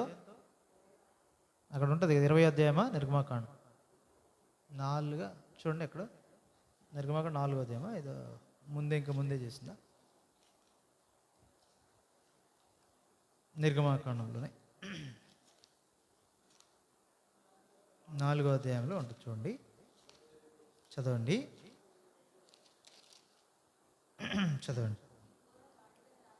సిప్పరం వాడిగల 25వ వచనం, రాయి తీసుకొని కుమారునికి సున్నతి చేసింది. ఇప్పుడు అక్కడ పడేసి, ఇదిగో రక్తం వల్ల నువ్వు నాకు పెనిమిటి పోయావు ఎట్లా. కాబట్టి క్రమం తెలుసు, ఆమె క్రమం తెలియకేం కాదు. ఒకవేళ బహుశా కుమారుడికి నొప్పి వస్తుంది, బాధ వస్తుంది, ఎట్లా, లేదంటే అది మనం అప్పుడెందుకు లేని ఉండొచ్చు, ఏమైనా కారణం ఏదైనా అయి ఉండొచ్చు. మోషే సైతం దానికోసం నిలబడలేకపోయినాడు. ఎందుకంటే తన విషయం తాను చెప్తాడు, పారిపోయి వచ్చానని తన విషయం తాను చెప్పుకుంటున్నాడు. ఏ పరిస్థితి ఏదేమైనా క్రమం తెలుసు. రాతితో ఏం చేయాలా? సున్నతి చేయాలా. ఎప్పుడైతే యెహోవా దూత ఎదుర్కొన్నాడో మోషేని, నువ్వు చచ్చిపోతే ఇంక ఇవన్నీ ఎందుకు, నీ బదులు ఆ కుమారుడికి ఆ రక్తం నా కళ్ళ చూస్తేనే మంచిది, ఇప్పుడు ఈ రక్తం అని బట్టి నువ్వు నా పెనిమిటి పోయావు. సున్నతి చేయించింది. అంటే ఉద్దేశం ఏంటంటే మోషే సైతము సున్నతి విషయంలో నిర్లక్ష్యం చేశాడు. ఈ పరిస్థితులు ఏమైనా కానివ్వండి, నిర్లక్ష్యం చేశాడు. ఆ కారణం చేత ఆ నిర్లక్ష్యతే మొత్తం యాత్రంతట్లో కనబడింది. పస్కాను ఎప్పుడు ఆచరించారు, తర్వాత ఆచరించలేదు. ఎందుకంటే ఆచరించినట్టు కనబడలేదు లేఖనాల్లో. మొదటిసారి ఎక్కడ ఆచరించారు? ఐగుప్తుల నుండి విమోచన పడుతున్నప్పుడు ఆచరించారు, మొదటి నెల 14వ దినాన. ఆ తర్వాత 1 సంవత్సరం అయిపోయింది, దాన్ని ప్రత్యక్ష గుడారం నిలవబెట్టారు, మేఘం ఎత్తబడింది, ముందుకెళ్తున్నారు. ఆ తర్వాత దాదాపు సంఖ్యాకాండం 9వ అధ్యాయం మొదటి 2వ వచనం చూడండి. సంఖ్యాకాండము 9వ అధ్యాయం.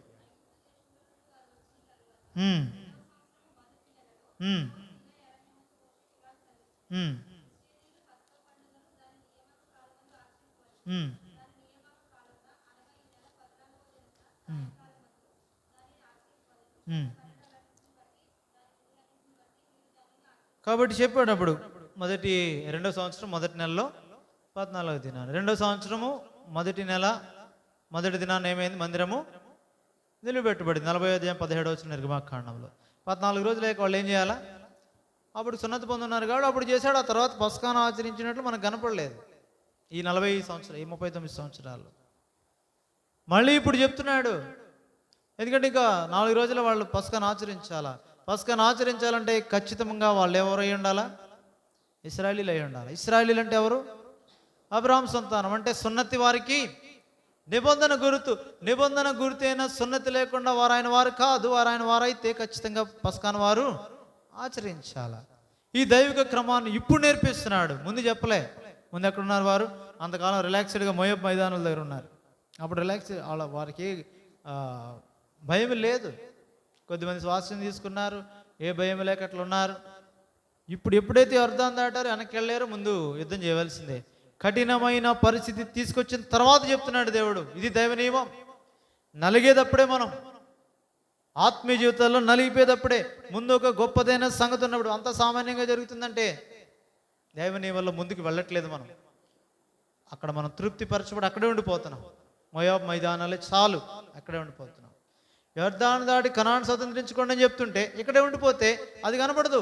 నువ్వు యోర్దాను దాటికి తీర్మానం చేసుకుని యెహోషువ మాట విని దాటగానే దాన్ని స్వాధీనపరుచుకునే బలం నీకు ఇచ్చాడు. బలహీనపరిచి తన మీదే ఆధారపడి నిమిత్తమై దైవ నియమాన్ని నెరవేర్చమని కోరుతున్నాడు. దీని కొరకు ఆ పరిస్థితులు అనుమతిస్తాడు. అన్నీ కూడా వెలుపలి కానీ లోపలి కానీ ఈ పరిస్థితులు అనుమతించగల కారణం అదే. నీ నా పతనాలు చూపిస్తాడు, నీ నా లోటుపాట్లు చూపిస్తాడు. కాబట్టి అన్ని విషయాల్లో కూడా మన స్థితి ఏంటో అక్కడ చూపి మనం దేని కొరకు సిద్ధపరుస్తున్నాడు, దేని కొరకు పెట్టాడు, దాని కొరకే ఆయన శక్తిని వాడుతున్నామా, మన శక్తిని, మన అనుభవాన్ని, మన జ్ఞానాన్ని వాడుతున్నామా చూపి అక్కడ వెంటనే ఏదైనా ఉంటే వాటి తీసేస్తాడు. మన అనుభవం కాదు, మన జ్ఞానం కాదు, మన డబ్బు కాదు, మన సంగతులు ఏం కాదు, అవన్నీ తీసి బలహీనపరిచి ఆయనే బలం అని చెప్పి ఇప్పుడు పంపిస్తాడు. ఇది దైవిక క్రమం. ఇది అదే అబ్రహాంలో చూస్తాం 17వ అధ్యాయంలో. అక్కడ అదే చూపించాడు.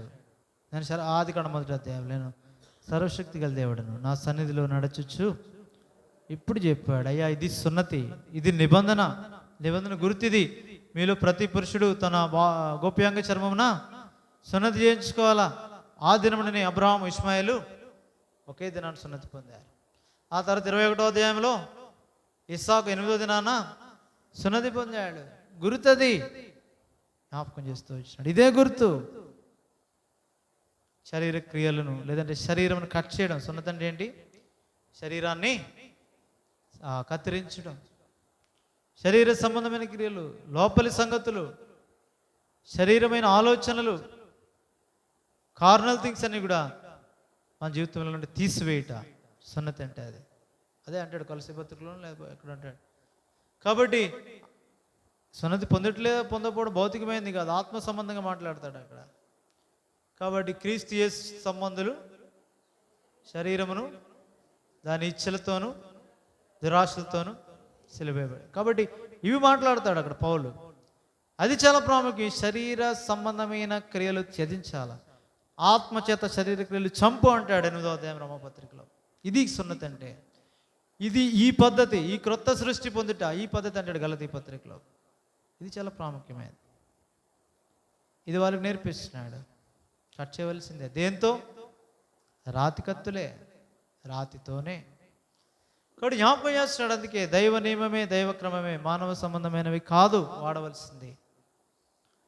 కాబట్టి అందుకే ఒకటి తర్వాత మాట్లాడతారు చూడండి, 5వ అధ్యాయము 6వ వచనం.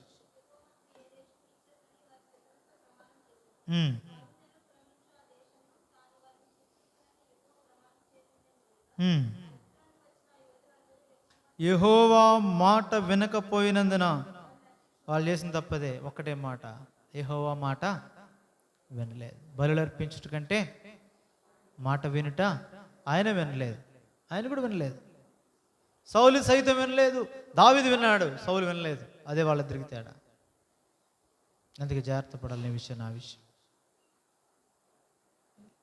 భౌతికంగా మానవ సంబంధమైన దృష్టితో చూస్తే దావీదు వంటి పాపి ఎవడు కనపడ్డాడు. రాజుగా ఉండి దేవుని చేత అంత అభిషేకించబడిన వాణిలో ఒక విశ్వాసిగా, ఒక నాయకుడిగా తప్పిపోయిన వాళ్ళు దావీదు కంటే తప్పిపోయిన వాడు ఎవడు కనపడ్డాడు.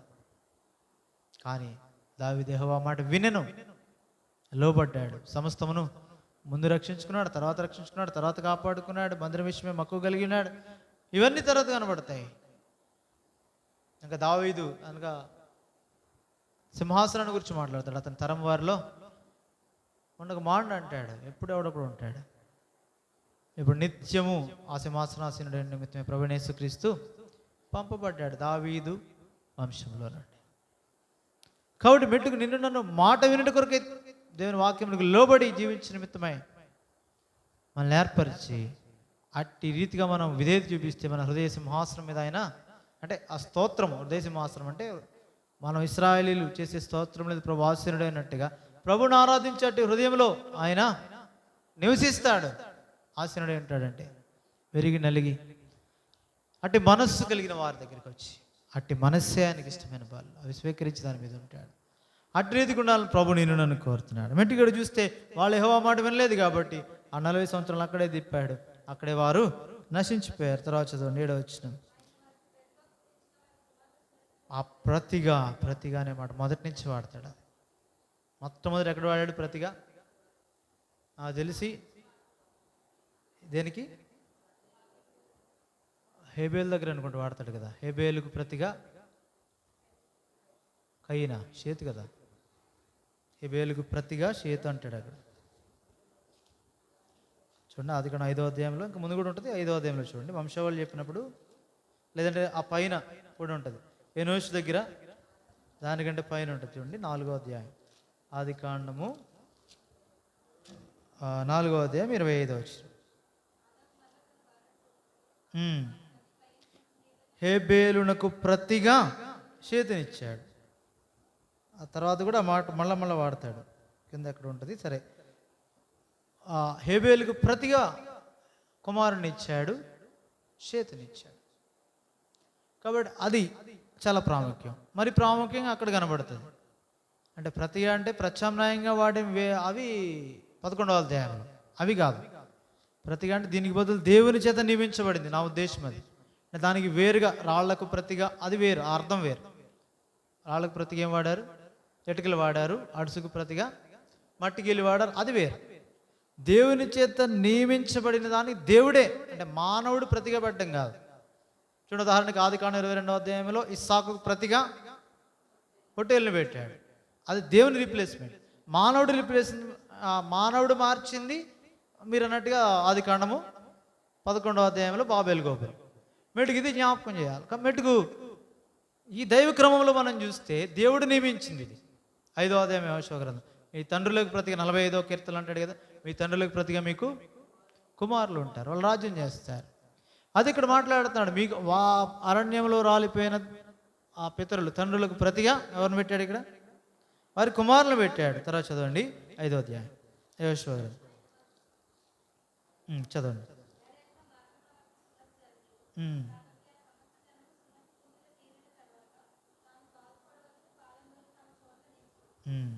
అదే 7వ వచనం. ఆయన వారికి ప్రతిగా పుట్టించిన వారి కుమారులు సున్నతి పొంది ఉండలేదు గనుక వారికి, దేవుని ఉద్దేశం ఏంటంటే వాళ్ళు తండ్రులకు ప్రతిగా కుమారులు నియమించబడ్డారు, అంతవరకు వాస్తవమే. ఆ నియామకం ఎప్పుడు చెల్లుబాటు అవుద్ది? సున్నతి చేస్తేనే. అదేమి వారసత్వం కాదు, నిజమే వారసత్వమే. ఎప్పటి వరకు? సున్నతి చేయిస్తే వారసత్వం, చేయించుకోకపోతే కుదరదు. కానీ నియామకత్వం ఒకటే, తండ్రికి ప్రతిగా కుమారుని పెట్టాడు, వాడు సున్నతి చేసుకుంటాడా లేదా అనేది వానికి అప్పగించబడింది. పుట్టినోళ్ళు కాదు వీళ్ళు, పెద్దోళ్ళు వీళ్ళు. కాబట్టి అది జ్ఞాపకం చేస్తున్నాడు. అందుకే తండ్రులకు ప్రతిగా కుమారులకు సున్నతి చేయించాను, ఏలయనగా వారికి మార్గమందు సున్నతి చేయించలేదు, జరగలేదు. తర్వాత చదవండి. కాబట్టి ఆ సమస్త జనము సున్నతి పొందుట తీరిన తర్వాత అక్కడే ఉన్నారు, ఉంచాడు అక్కడ. ఇది దైవ నియమం. యుద్ధ సన్నద్ధులే వెళ్ళి జయించగలిగిన శక్తి ఉన్నంతసేపు దేవుడు తీసుకెళ్ళలేదు. ఇప్పుడు బలహీనతలోకి వచ్చాక అక్కడే నిలిచారు. బలహీనత తీసుకొచ్చాడు, ఇప్పుడు చెప్తున్నాడు, ఆ బలహీనతలో చెప్తున్నాడు. ఇప్పుడు 9వ వచనం, నేడు నేను ఐగుప్తు అవమానము మీ మీద ఉండకుండా దొర్లించి వేసినానని అప్పుడు పెట్టారు అక్కడ గిల్గాల్.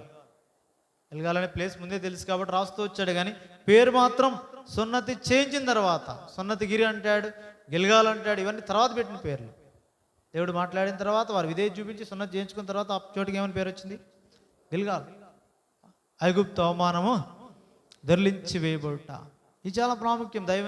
దేవుని సన్నిధిలో దేవుని కలుసుకొని నిమిత్తమై, దేవుని సన్నిధిని వెతుకు నిమిత్తమై చాలా ప్రాముఖ్యం. అందుకే 2వ అధ్యాయం రాజుల 2వ గ్రంథంలో కనబడుతుంది. అది ఏలియా పరమునకు ఆరోహణ వెళ్ళిపోతున్నాడు. ఎక్కడి నుంచి బయలుదేరారు వారు? చూసి చెప్పండి. మొట్టమొదట రాజుల 2వ గ్రంథం 2వ అధ్యాయం మొదటి నుంచి చూస్తే ఎక్కడ నుండి బయలుదేరారు వారు? గిల్గాలేనా? మొట్టమొదటి వారు గిల్గాల్ నుండి బయలుదేరారు. కాబట్టి దాని అర్థం ఏమంటే, ఆ యొర్దాను దాటిన తర్వాత వాళ్ళు వెళ్ళేది వెనక్కి వెళ్తున్నారు. ఎవరు? ఎలీషాలు వెనక్కి వెళ్తున్నారు. అయితే ఈ గిల్గాల్ విషయం మనం ఆలోచన చేస్తే, ప్రారంభించబడింది, వారు స్వాస్థ్యముగా ప్రారంభించిన స్థలం అది. వాళ్ళు ఎన్ని యుద్ధాలు చేసినా తిరిగి అక్కడికి వచ్చేవారు, గిల్గాల్కి. ఎక్కడికి వెళ్ళే వరకు? షిలోకి వెళ్ళే వరకు. కాబట్టి ఇక్కడే మందసాన్ని తీసుకొస్తారు, ఇక్కడ నిలిపారు, యుద్ధాలు చేస్తారు, తిరిగి వచ్చి ఇక్కడే కూడుకుంటారు. నిలిచిన స్థలం అది. అయితే ప్రారంభించబడిన ప్రారంభం ఏంటంటే ఐగుప్తు అవమానము నేడు. ఆ మాట వాడాడు ఖచ్చితంగా. ఆ దినమందే అని వాడాడు అక్కడ నిర్గమాకాండంలో. ఆ దినమందే, మధ్యరాత్రి వేళ ఆ దినమందే స్ట్రెస్ చేసి చెప్పినట్టుగా ఇక్కడ కూడా ఏమన్నాడు? ఇప్పుడు ఆ దినమందేకి ఏం పేరు పెట్టాడు? నేడు. ఆ నేడు నేటికి కొనసాగిస్తున్నాడు. నేడు అని సమయం ఉండగానే నేడు మీరు ఆయన మాట విని నేడలా, నేడు అనే మాట నేటికి వాడుతున్నాడు. కాబట్టి అక్కడ కూడా ప్రభువు కూడా తిరిగి లేచినప్పుడు ఏమన్నాడు? నేడు నేను నిన్ను కనియున్నాను అంటాడు 2వ కీర్తనలో 5వ అధ్యాయం హెబ్రీ పత్రికలో. ఆ మాట రాయబడితే వచ్చి 5వ వచనంలో నేడు అనే మాట దేవుడికి అక్కడి నుంచి మాట్లాడుతూ వచ్చాడు హెబ్రీ పత్రిక 1వ అధ్యాయంలో కూడా. కాబట్టి చాలా ప్రాముఖ్యమైంది. గిల్గాల్ నుంచి ప్రారంభమైంది. తర్వాత ఎక్కడికి వచ్చారు వారు? బేతేలుకి వచ్చారు, ఎరికోకి వెళ్ళారు, యొర్దాను దాటారు వెనక్కి.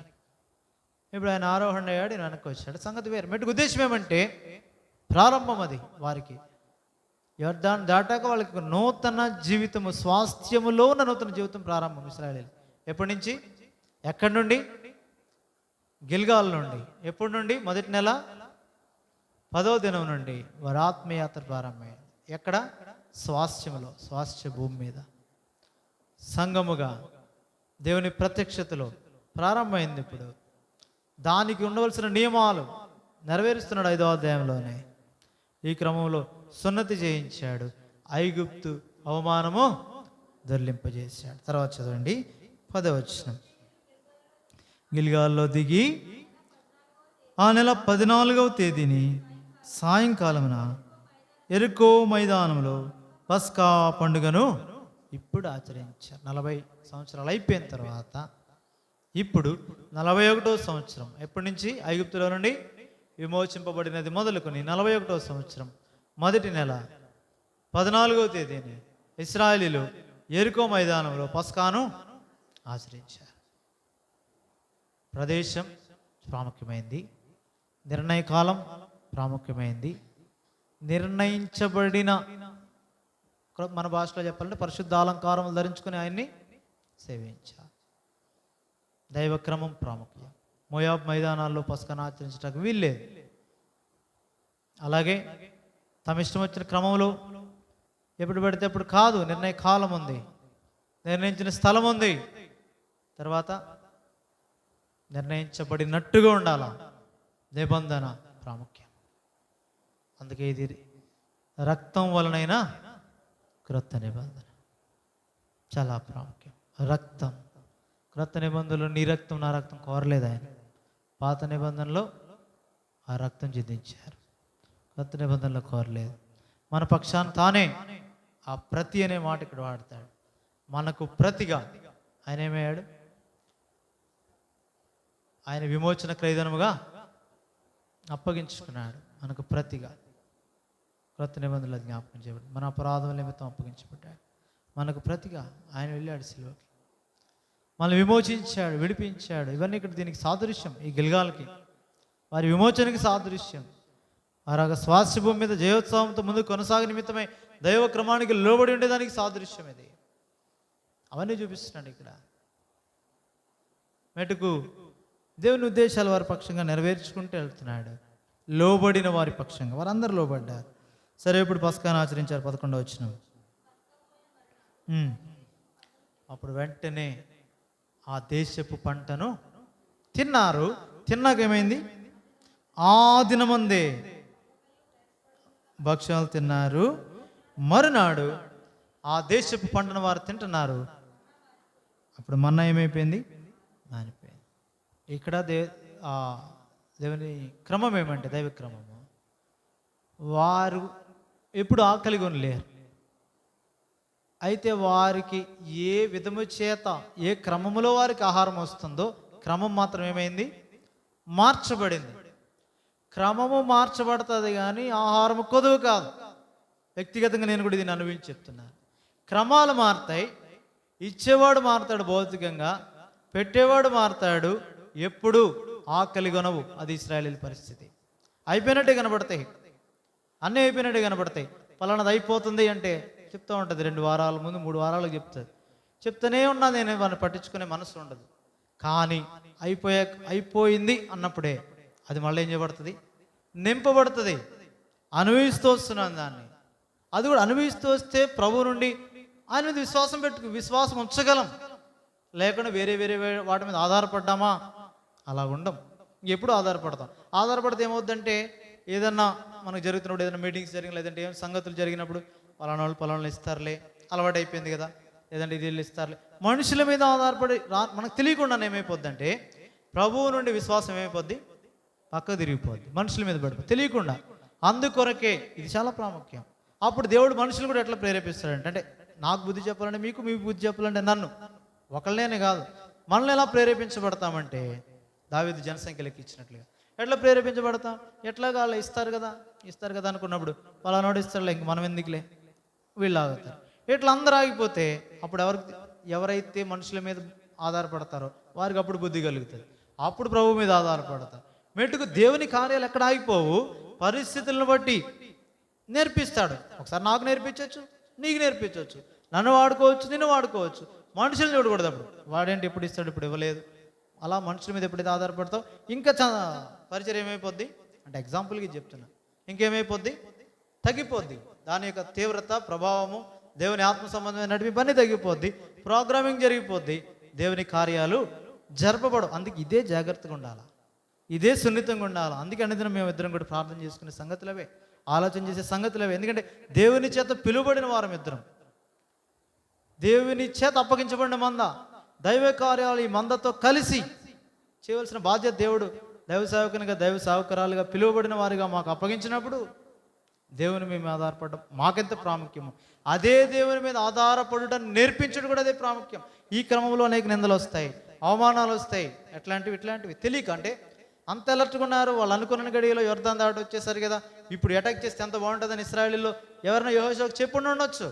ఇప్పుడు సున్నతి అంటావేంటి, ఇప్పుడు దేవుడు అంటావేంటి, ఇప్పుడే పడాలి వాళ్ళ మీద, ఇప్పుడే విజయం వస్తుంది, మానవ సంబంధమైన జ్ఞానం చెప్పుండో, తెలియక చెప్తారు.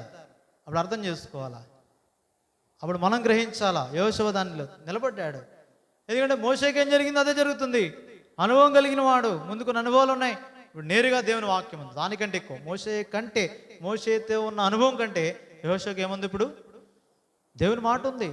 చెప్పాడు, దేవుడే చెప్పాడు. మోషే ఇచ్చిన ధర్మశాస్త్ర సంగతమైన విషయాల్లో నువ్వు బోధింపకు తప్పకూడదు, దాని దివారాత్రం ఏం చేయాలి? నువ్వు ధ్యానిస్తూ ఉండాలి. దాని నుంచి కుడికి కానీ ఎడమకు కానీ తప్పకుండా నడిస్తే నీ ప్రవర్తన చక్కగా ఉంటుంది. అట్లా నడిస్తే ఏ మనుషుడు ఎదుట నీ జీవితాలు, నీ బ్రతుకు దినములంట్లో నీరు లేకుండా నువ్వు అడుగుపెట్టి ప్రతి స్థలం.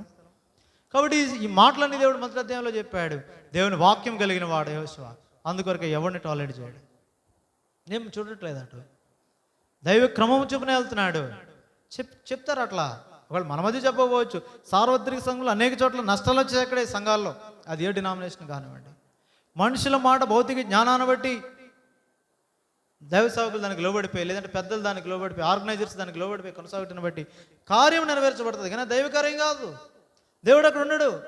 ఏదైతే నిర్గమాకాండం 33వ అధ్యాయంలో అనుకుంటే మాట్లాడుతూ వచ్చాడో, మీరెళ్ళని స్వాధీనం చేసుకుంటారు కానీ నేను మీతో రానన్నాడు. పరిస్థితులు జరిగితే స్వాధీనం చేసుకుంటారు, ప్రవచనాలు ప్రవచించగలరు, దయ్యాలు వెళ్ళగొట్టగలరు, అద్భుతాలు చేయగలరు, కానీ దైవ నియమం కాని కారణాన్ని బట్టి ప్రభుతో ఎత్తబడినప్పుడు ఎత్తబడే గుంపులో ఉండక ప్రభా మామినాటి తీసుకెళ్ళట్లేదంటే ఏమంటాడు ఆయన? నేను నిన్నటి నెరుగున అక్రమం చేయవాలారా, ఆ మాట పలుకుతాడు. జాగ్రత్త పడాలా.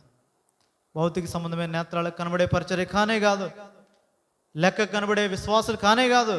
ఎంత ఎక్కువ మంది ప్రజలున్నారు సంఘంలో అనేది సంఘం యొక్క ఆత్మీయ ఎదుగుదలకు క్రమం కొలబద్ద కానే కాదు. లెక్కకు తక్కువే మాట్లాడతాడు. అందుకే మీరు లెక్కకు తక్కువైనా మిమ్మల్ని ఏర్పరచుకున్నాను కాబట్టి ఎక్కువైన తర్వాత గర్వించుకుని నిమిత్తం ముందు జ్ఞాపకం చేస్తున్నాడు. మీరు ఐగుప్తు దేశంలో పరవాసులయ్యండుగా నేను మిమ్మల్ని దర్శించాను అంటాడు. ఎందుకంటే ఇప్పుడు స్వేచ్ఛ వచ్చిన తర్వాత మనసును మదించి గర్వించి మా దేవుడెవడు మాకు మేమే అనుకొనకుండు నిమిత్తమై ద్వితీయోపదేశ కాండంలో నొక్కి నొక్కి రాస్తున్నాడు మోషే. జాగ్రత్త పడండి. మట్టుకు పరిస్థితులు మారుతాయి. మారినంత మాత్రాన మనుషుల మీద ఆధారపడడానికి అవకాశమే లేదు. దేవుని చేత నియమించబడి దేవుని చేత ఏర్పరచబడిన మేము సైతం భయముతో వణుకుతో దాన్ని కొనసాగించాలి. ఎక్కడ ఏ మనిషి మీద ఆధారపడిపోతాం. పరిస్థితులు అలాగే ఉంటాయి. చాలా సులభంగా ఉంటాయి. ఆధారపడడానికి అవకాశం ఇవ్వకూడదు. ఇవ్వకుండా జీవించడమే ప్రభు కొరకు నమ్మకంగా జీవించడం అంటే. వాళ్ళు ఇస్తారు, వాళ్ళు అడుగుతారు, వాళ్ళు ఏమైనా చేయొచ్చు. ప్రభు దాన్ని అనుమతించాడా లేదా ఇది కోరుకుంటే చాలు. ఇవి చూస్తే చాలు. వాక్యాన్ని ధ్యానించే మేము కుటుంబంగా, లేదంటే వేరే ఎక్కువగా ప్రార్థనలు చేసే వాళ్ళ కోసం వీళ్ళ కోసం కాదు. ఈ నియమం మాత్రమే పాటిస్తాం. ఏంటంటే దైవ చిత్తాన్ని దాటి వెళ్ళకూడదు ఎవరైనప్పటికీ.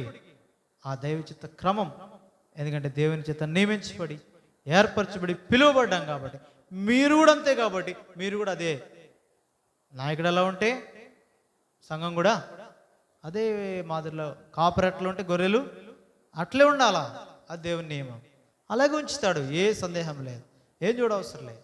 ఒక మెతుకు చూస్తే చాలు. ఆ ముద్దంతా లేదంటే అన్నమంతా దాని స్వభావం మనం చెప్పచ్చు, చెడు కింద లేదు.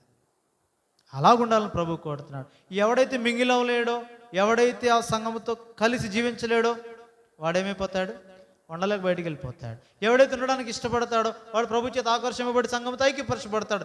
ఇదే దైవక్రమం. కానీ మానవులంగా మనం బలవంత పెడితే సంఘంలోకి వచ్చేది కాదు. మనం తిడితే ఎవడ వెళ్ళిపోడు. ఎందుకంటే వచ్చింది మనుషుడి కోసం కాదు, పిలుపు ఎవరిది కాదు, మనిషిని పిలుపు కాదు. పిలిచిన వాడు నమ్మదగిన వాడు, మనం కాదు. పెట్టినవాడిని కొంతసేపు మనం సంతోషంగా చూస్తాం, ఎవడైనా తిడితే వాడిని ద్వేషిస్తాం. మానవ స్వభావం ఎవరికైనా ఒకటే, ఎప్పటికప్పుడు సరి చేసుకోవాల్సిందే. అదే ఇక్కడ జ్ఞాపకం చేస్తున్నాడు. వే ఆఫ్ ప్రొవిజన్ మారింది. అంటే వారికి సదుపాయం కలుగజేసే క్రమం మారింది. పరలోకంలో మన్నా ఇచ్చాడు. ఇప్పుడు వారు ఆ దేశపు పంటను తినిరి. దానికి కష్టపడలేదు, దీనికి కష్టపడలేదు. కానీ ఇక నుంచి ఏం చేయాలి? వారు కష్టపడి సంపాదించాలి. వాళ్ళు విత్తనం విత్తాలా, ఇక్కడ నుండి వారు వ్యవసాయం చేసుకోవాలా, ఎక్కడ నుండి వారు మెట్టుకు. ఇక్కడ ఉద్దేశం ఇక్కడ చూడండి, 11వ వచనం మళ్ళీ చదవండి. ఆ పస్కా పోయిన మరునాడు వాడు దేశపు పంటను తినిరి. ఆ దినమందే తినిరి. మరునాడు ఈ దేశపు పంటను వాళ్ళు తినుచుండగా మన్నా మానిపోయాను. అటు తర్వాత ఇశ్రాయేలీయులకు మన్నా దొరకకపోయాను. ఆ సంవత్సరంలో వారు కనాను దేశపు పంటను తినిరి. ఇది ఒక ఆత్మీయమైన ఒక మెట్టిది నేర్చుకోవడానికి చాలా ప్రాముఖ్యం. ఎందుకంటే పరిస్థితులు మారుతాయి. అంటే వే ఆఫ్ ఆయన ఏ విధం చేత నీకు ఇస్తాడో మనకు తెలియదు. ఒక దాని మీద ఆధారపడితే మనిషి మీద ఆధారపడినట్టు. ఆయన ఎలా ఇస్తాడో మనకు తెలియదు. ఎలాగనే వచ్చు, కాకుల ద్వారా పంపొచ్చు ఆహార విషయం చూస్తే, లేదంటే సారపతిలోని వాళ్ళ దగ్గర పంపించవచ్చు. ఏం చేస్తాడో మనకు తెలియదు. ప్రభు నాతో కూడా మాట్లాడాడు.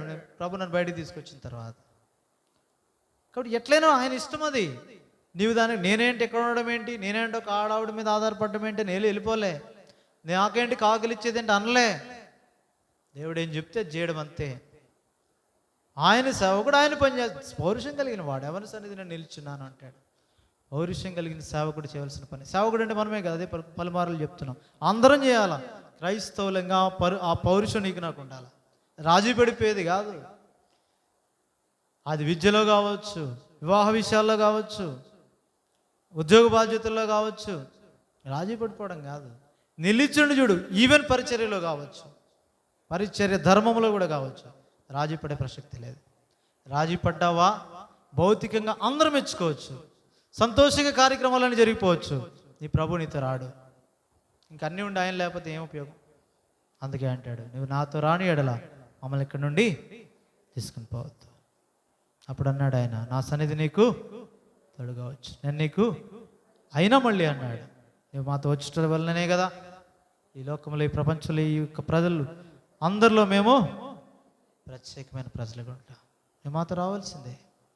ఆ తీర్మానంతో ప్రభువు నీతో ఉండాలంటే కొత్త నిబంధనలో రమ్మని పిలవడం కాదు, ఆయన వస్తానంటున్నాడు. వచ్చుటకు తగిన రీతిగా వచ్చాడు, హృదయంలో ఉన్నాడు. ఆయన మాటకు విధేయత చూపించి నువ్వు నడుచుకున్నంత కాలం ఏ మనుషుడిని ఎదుట నిలవలేకుండా ఉంటాడు. ఏ కుక్క నీ ముందు నాలుగు ఆడించదు.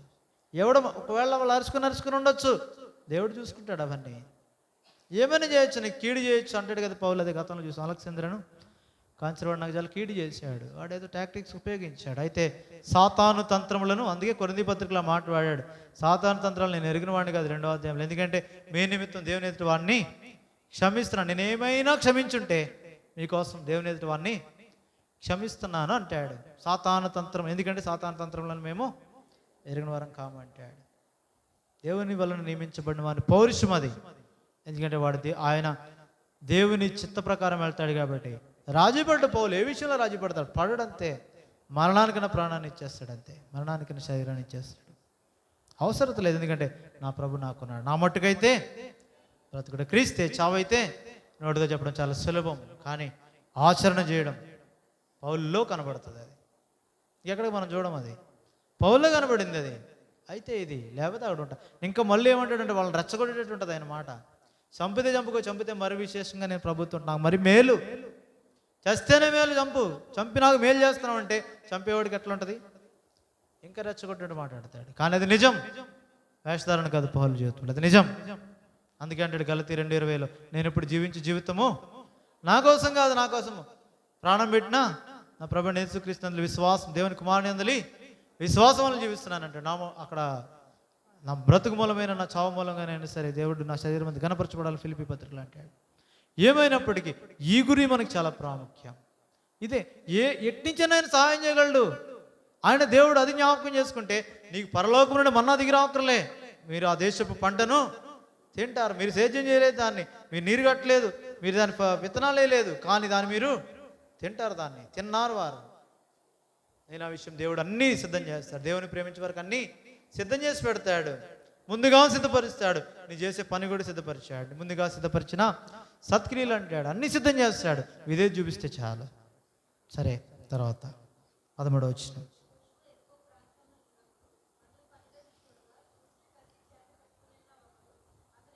ఇక్కడ మరొకడు చూస్తా.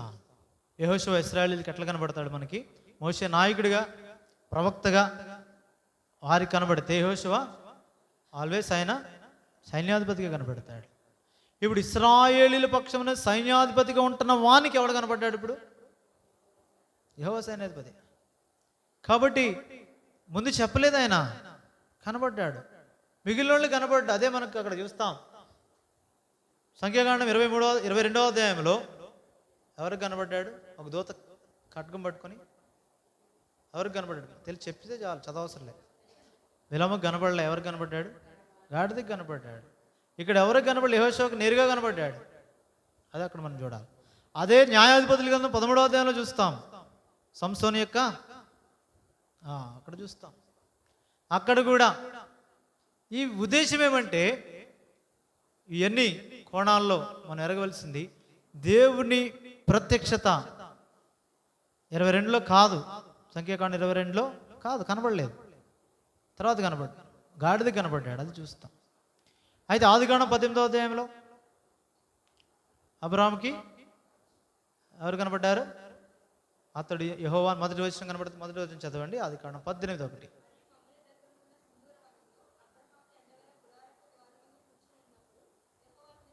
యెహోవా అతనికి కనబడెను అని మోషే రాస్తున్నాడు. దేవుడు కనబడ్డాడు, దేవుడిని చూచాడు. కాబట్టి ఈ ప్రత్యక్షతలన్నీ ప్రభువైన యేసుక్రీస్తువే.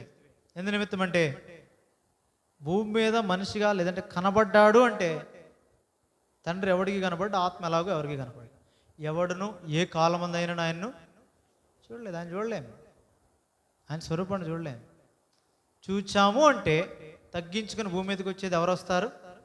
ప్రభు అయిన యేసు. తండ్రి రొమ్మున ఆనుకొని ఉన్న అద్వితీయ కుమారుడే ఆయనను ఆయనే చూపిస్తాడు, ఆయనే బయలుపరుస్తాడు. ఇంకెవ్వడు లేడు, ఇంకా ఆయన దిగి వచ్చాడు. దానికి రుజువు ఏంటంటే అక్కడ అబ్రాహాం విషయంలో కావచ్చు, ఇక్కడ యెహోషువ విషయం కావచ్చు, అక్కడ 13వ అధ్యాయం న్యాయాధిపతుల గ్రంథంలో సంసోను తల్లిదండ్రుల విషయాల్లో కావచ్చు, వారు బలర్పించిన, సాగిలపడి మోకరించి ఆరాధన ఇచ్చిన ఆయన ఏం చేశాడు?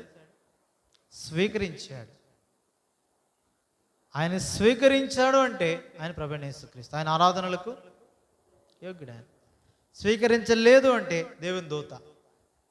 అదే ప్రకటన గ్రంథం 19వ అధ్యాయంలో అంటాడు, దేవునికే నమస్కారం చేయి, నేను నీ సహతోడి దాసుడినే అంటాడు. 22వ అధ్యాయంలో కూడా అదే మాట అంటాడు, దేవునికే నమస్కారం చేయి. దూతలు కూడా ఆరాధన ఏం చేయరు? స్వీకరించడానికి అవకాశం లేదు. ఆయన స్వీకరించాడు అంటే ప్రభువైన యేసుక్రీస్తు. ఆత్మ కనబడ్డు తండ్రి దేవుడిని ఎవడు ఎప్పుడు ఏ కాలమందు చూడలేదు, చూచి బతికేవాడు ఎవడు లేడు. కాబట్టి ఇక్కడ ప్రభువైన యేసుక్రీస్తు వచ్చాడు. ఎట్లా వచ్చాడు? ఏ సైన్యానికి అధిపతిగా యెహోషువను పెట్టాడో నిజంగా ఆ సైన్యానికి అధిపతి ఎవరు? ఆయనే. అలా దిగి వచ్చాడు. ఇప్పుడు యెహోషువను టెస్ట్ చేస్తున్నాడు. ఆయన అక్కడ టెస్ట్ చేశాడు మోషేని. ఎక్కడ? ఏ కొండది? ముందు కొండ మీద దర్శించినప్పుడు హోరేబులోన, ఆ మండుచున్న పొదలో, హోరేబులో అనుకుంటా, అక్కడ దర్శించినప్పుడు అక్కడ అగ్నిని చూచాడు. పొద కాలిపోలే. అగ్ని మండుచుండని కానీ పొద కాలిపోలే. అక్కడ చెప్పిన మాట ఇక్కడ కూడా చెప్పాడు. అక్కడ ఏమన్నాడు మోషేతో? ఈ స్థలము పరిశుద్ధమైంది, నువ్వు చెప్పులు తీసేయమన్నాడు. ఇక్కడ ఏమన్నాడు యెహోషువతో? 15వ వచనం, అందుకు యెహోవా సేనాధిపతి, నీవు నిలుచున్న ఈ స్థలం పరిశుద్ధమైనది, నీ పాదరక్షలు తీసేయమని చెప్పాడు. యెహోషువ అలాగే చేశాడు. మోషే అక్కడ అలాగే చేశాడు. ఇక్కడ కూడా యెహోషువ దేవుణ్ణి స్పర్శించే విషయం. ఎంతకాలం అయింది అక్కడ? 80 ఏళ్ళు తన జీవితం. 40 ఏళ్ళు ఐగుప్తు, తర్వాత 40 ఏళ్ళు మోషే విషయంలో. ఇప్పుడు దేవుణ్ణి స్పర్శిస్తున్నాడు, దేవుణ్ణి గమనిస్తున్నాడు, దేవుని స్వరాన్ని వింటున్నాడు, దేవునికి లోబడుతున్నాడు. ఇది దేవుడే అని గుర్తెలగలిగాడు యెహోషువ. ఇప్పుడంతే మాటకు లోబడ్డాడు. నేను కాదు, ఆయన సైన్యాధిపతి, ఆయనకి నేను లోబడుతున్నాను. చెప్పులు తీశాడు. అలాగూ చేశాను. యెహోషువ ముందు అడిగాడు, నువ్వు మా పక్షాన ఉన్నవాడవా, మా విరోధుల పక్షాన ఉన్నవాడవా అన్నాడు. లేదు, అదేం చెప్పలేదు. ఆయన ఏమన్నాడు? నేను యెహోవా సేనాధిపతిగా. వెంటనే ఏం చేశాడు? నేల మట్టుకు సాగిలిపడి నమస్కారం చేసి, ఏం చెప్తావు చెప్పు, నేను అదే చేస్తాను. నువ్వు ఇది చేయి, ఎట్లా ఎరుకొని ఎట్లా ముందు ఉంది, అది అట్లా స్వాధీనం చేసుకోవాలి, ఇది చేయాలి నువ్వు. వర్తమానం పంపక ముందు తాను చెప్పాడు, నీవున్న స్థలం ఎంతో పరిశుద్ధమైన, తీసేని చెప్పు. ఎన్ని ఆత్మ సంబంధమైన శ్రేష్ఠ సంగతులు 5వ అధ్యాయంలో ప్రభు మాట్లాడుతూ వచ్చాడు. కాబట్టి ఇవన్నీ మనం అన్వయించుకోవాల్సినవి. వారికొలకే కదా కాదు, ఆత్మీయంగా నీవు నేను ఎదుగు నిమిత్తమై. ఇదే దూత ఖడ్గం పట్టుకొని దావీదు కూడా ఎదురొచ్చాడు. ఎప్పుడు? జనసంఖ్య లెక్కించినప్పుడు. రాజుల గ్రంథంలో, లేదంటే దినవృత్తాంతాల మొదటి గ్రంథం 21వ అధ్యాయం, రాజుల 22వ అధ్యాయం. దినవృత్తాంతాల మొదటి గ్రంథం 21వ అధ్యాయంలో కూడా ఏం చేశాడు? దావీదుకి ఎదురొచ్చాడు.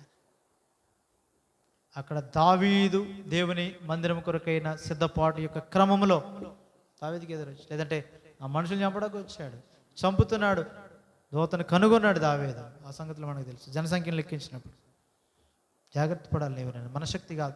ఎప్పుడు వస్తున్నాడు చాలా ప్రాముఖ్యం. ఎప్పుడు వస్తున్నాడు దూసని కట్టుకుని పట్టుకొని, ఎప్పుడు వస్తున్నాడు చాలా ప్రాముఖ్యం. నేను నిబంధనను స్థిరపరిచిన నీ కుమారుని వాడాకి వస్తున్నాడు. కాబట్టి ఆ తర్వాత అక్కడే అంటాడు, అక్కడ నిబంధన చేయకముందు ఆది కాండంలో, నా స్నేహితుడైన అబ్రాహాముకు మీ సంగతి దాస్తాను, నేను నన్ను ఆయనకి స్నేహితుని గుండె ముందు వస్తాడా, ప్రత్యక్షపరచుకుంటాడు. బిలాము వద్దన్న పని చేస్తే వెళ్తున్నాడు, వచ్చాడు, దూసిన కట్కం పట్టుకుని వచ్చాడు. గాడిది కనబడింది, బుద్ధి చెప్పాడు. ప్రవక్త యొక్క వెర్రితనం అడ్డగించబడింది. మెటుకు ఇక్కడ చూస్తాం యెహోషువ గ్రంథంలో. యెహోషువ కనబడతాడు, నీ శక్తి కాదు, ఆయన సేనాధిపతి, ఆయన చెప్పింది చెయ్యి. ఇక్కడ జ్ఞాపకం చేస్తున్నాడు. ఇశ్రాయేలు ప్రజలు విడిపించిన నిమిత్తమై న్యాయాధిపతిగా సంసోను అనే కుమారుని తల్లిదండ్రులకు ఇచ్చిన నిమిత్తమై వారికి కనబడ్డాడు. అక్కడ ఇప్పుడు దావీదుకి కనబడుతున్నాడు. దినవృత్తాంతాలు 21వ అధ్యాయంలో, మొదటి దినవృత్తాంతాలు. తన శక్తి తన బలం ఎప్పుడిది? రాజుగా స్థిరపరచబడిన తర్వాత. అనేక అనుభవాలు ఉండి కూడా జనసంఖ్య లెక్కించు, నా శక్తి నా బలం అక్కడికి చెప్పాడు యోవాబు. అది వద్దు వద్దు అన్నా సరే ఈగో వచ్చేసింది అక్కడ. వాడేంటి నాకు చెప్పడం ఏంటి? యోవాబే కదా అప్పటికి సైన్యాధిపతి. యోవాబు ఎక్కడికి ఈగో, అక్కడ నాకేంటి వాడు చెప్పడం ఏంటి? ఆ మైండ్ సెట్ వచ్చింది. కారణాలు వేరు. దేవుడు ఎట్లయినా ఇక్కడ దావీదుకి బుద్ధి చెప్పాలా, మందిర స్థలము బలర్పించాలా, మనసును మార్చాలా, అట్లాగే ఇశ్రాయేలు వారి పాపాన్ని బట్టి వారిని శిక్షించాలి. ఇవన్నీ కారణాలు ఏమైనా కానీ అక్కడ కనుగొన్నాడు. అక్కడ దావీదు కనుగొన్నాడు, ఇక్కడ యెహోషువ కనుగొన్నాడు. చూచాడు, కన్నులెత్తి చూడగా కనబడింది. అక్కడ దూసిన ఖడ్గము చేత పెట్టుకున్నాం. ఒక్కడు ఎవరంటే ఆయన యెహోవా సైన్యాధిపతి. నీ కొరికే నా కొరికే అట్లా పంపబడతాడు ఆయన. ఏ ప్రత్యక్షతలో పంపబడతాడో తెలియదు, దేని కొరకు తప్పు చేయకుండా ఆపడానికి పంపుతాడో తెలియదు, నీకు శక్తిని కూడా పంపిస్తాడో తెలియదు. మెట్టుకి నీవు ఆయనకి సాగిలపడి లోబడితే విజయం నీదే. నీవు సైన్యాధిపతివే కావచ్చు, నీవు రాజువే, నువ్వు యాజకుడివే. ఆయన ఎదురుగా వచ్చినప్పుడు నేను ఆయనను చూడగానే చచ్చిన వాని వలె ఆయన, నేను దేవుని దాసుడినే. యోహాన్, ఆ దేవుని ప్రత్యక్షత ఇవ్వబడింది. భూమి మీద ఉన్నప్పుడు ఆయన రొమ్మును ఆనుకుని కూర్చున్న వాడే, ఆయన మీద వాగ్దానం పొంది ఆయన స్థానంలోకి వెళ్ళిన వాడే, అపోస్తలులందరిలో చివరి వరకు బ్రతికిన వాడే. అయితే ఇప్పుడు ఆ ప్రత్యక్షతను చూచాడు. నేను ఆయన చూడగానే చచ్చిన వాని వల్ల ఆయన పాదముల యొద్ద ఇది నేను నా నుండి ప్రభు కోరుతున్నాడు. ఆయన ఎదుటి దీనుడిగా ఉండు, ప్రజల ఎదుట అధికారిగా ఉండు. ప్రజలకు నేను ఒక రాజుగా వాళ్ళ ముందు పెట్టాడు, అధికారిగా పెట్టాడు. లోకానికి నేను సామాన్యుడు కాదు. ఆయన ఎదుట మాత్రం దీనుడిగా ఉండు. ఆయన హెచ్చవలసింది నేను తగ్గవలసింది ఆయన హెచ్చాలంతే. ఆయన ఎదుట, లోకం ఎదుట అలా కాదు. లోకం ఎదుట దేవుని స్వరూపాన్ని లోకానికి చూపించిన నిమిత్తమే నీవు దేవుని సాక్షిగా పెట్టాడు. దేవుని స్వరూపం నీలోకి ఇస్తున్నాడు, అధికారులుగా చేశాడు. భూమి ఎందంతటా వారిని 45వ కీర్తన ఏమంటుంది? నీ తండ్రులకు ప్రతిగా నీకు కుమారులందరూ. చదవండి 45వ కీర్తన. నీ పితరులకు ప్రతిగా నీ కుమారులందరూ, భూమి ఎందంతటా నీవు వారిని నియమించబడిన అధికారులు.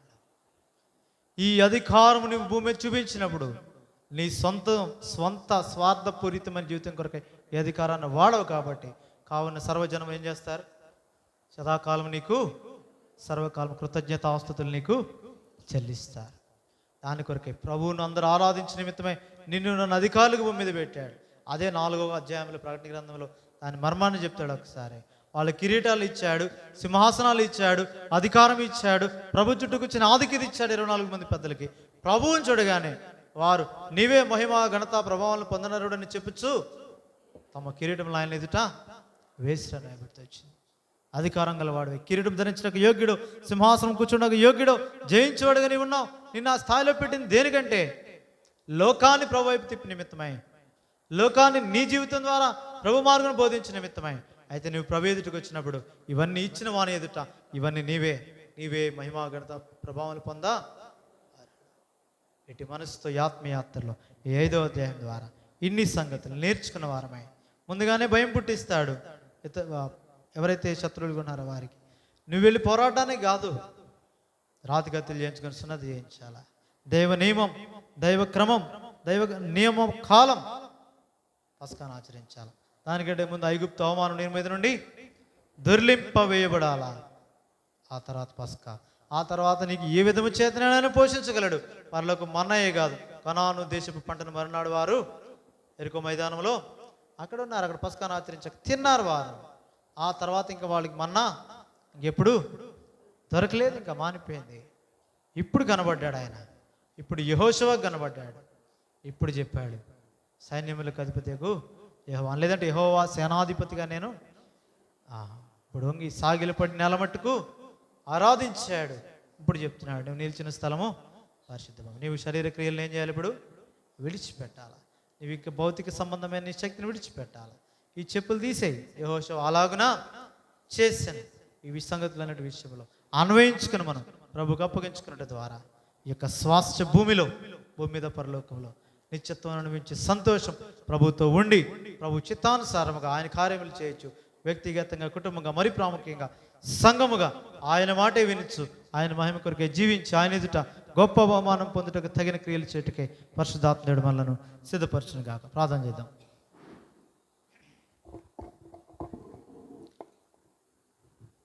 పరిశుద్ధుడు, ప్రేమగల పరలోకమందున మా తండ్రి, మరొకసారి నీ యొక్క స్వరం మాతో మాట్లాడి వినిపింపజేసి వారితో వారికి జరిగిన సంగతులు ఇవి అయితే మా కొరకే మేమేమి నేర్చుకున్నాలో చూపించాం. అటు మనసు మాకు ఇవ్వండి. ఏ వాక్యం ద్వారా, ఏ మాట ద్వారా ఎవరిని సంధించావు, ఏ మాటకు లోబడి వారు నీ సన్నిధిలో నీకు అప్పగించుకున్నారు, నీ ఎదుట సాగిలి పడ్డారు, నీకు సాష్టాంగ నమస్కారం చేస్తున్నారు, చెప్పులు విడవడానికి ఇష్టపడ్డారు, వారు చేయబట్టుకునండి, వారిని లేవనెత్తండి, అధికారులుగా వారిని ఉంచండి.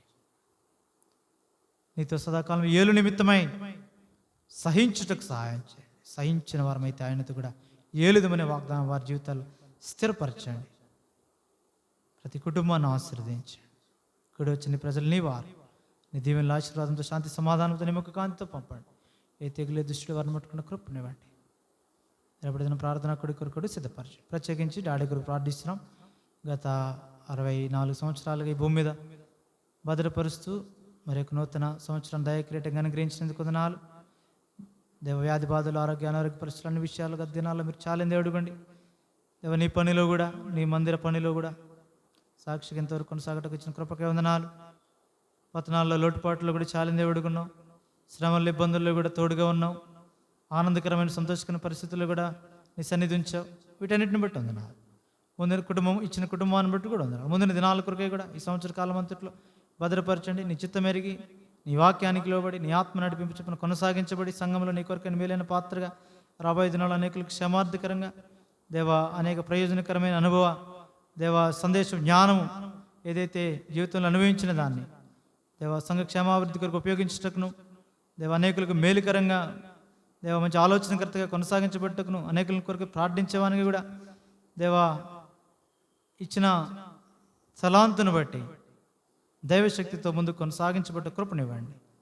దేవా, సంఘంతో కలిసి సంతోషించిన నిమిత్తమే తీసుకుని వచ్చిన ఈ పదార్థాలను కూడా ఆశీర్వదించండి. సంతోషంతో మరలా మేము మా గృహాలకు వెళ్ళటకే కూడా కృపనివ్వండి. రేపటి ప్రార్థన కొరకే కూడా మమ్మల్ని సిద్ధపరిచి తీసుకుని రామని. ఎవరైతే రాలేకపోతున్నారో అనుకూలతలు ఏర్పాటు చేయండి, అవకాశాలు ఏర్పాటు చేయండి. దేవ, క్రయం చెల్లించిన కృపనివ్వండి. దేవ, అలాగున నీ సన్నిధిలో నుండి సుఖ సంతోషాలు పొంది శత్రు యొక్క ఉరిలో పడకుండా వారి కృపనివ్వండి. మహిమా ఘనత ప్రభావానికి ఆరోపిస్తే యేసుక్రీస్తు ప్రభు రక్షకునామను స్తుతించి కనపరిచి ప్రార్థించి వేడుకొంచున్నాం తండ్రి. పరమతండ్రి దేవుని ప్రేమయు, ఆయన కుమారుడైన యేసుక్రీస్తు ప్రభు యొక్క కృపయు, పరిశుద్ధాత్మ కన్యని సహవాసం కూడి వచ్చిన మనకును సార్వత్రిక సంఘంలో చెందిన సకల పరిశుద్ధులకు సదాకాలము తోడేయండిని గాక. ఆమె. Praise lord.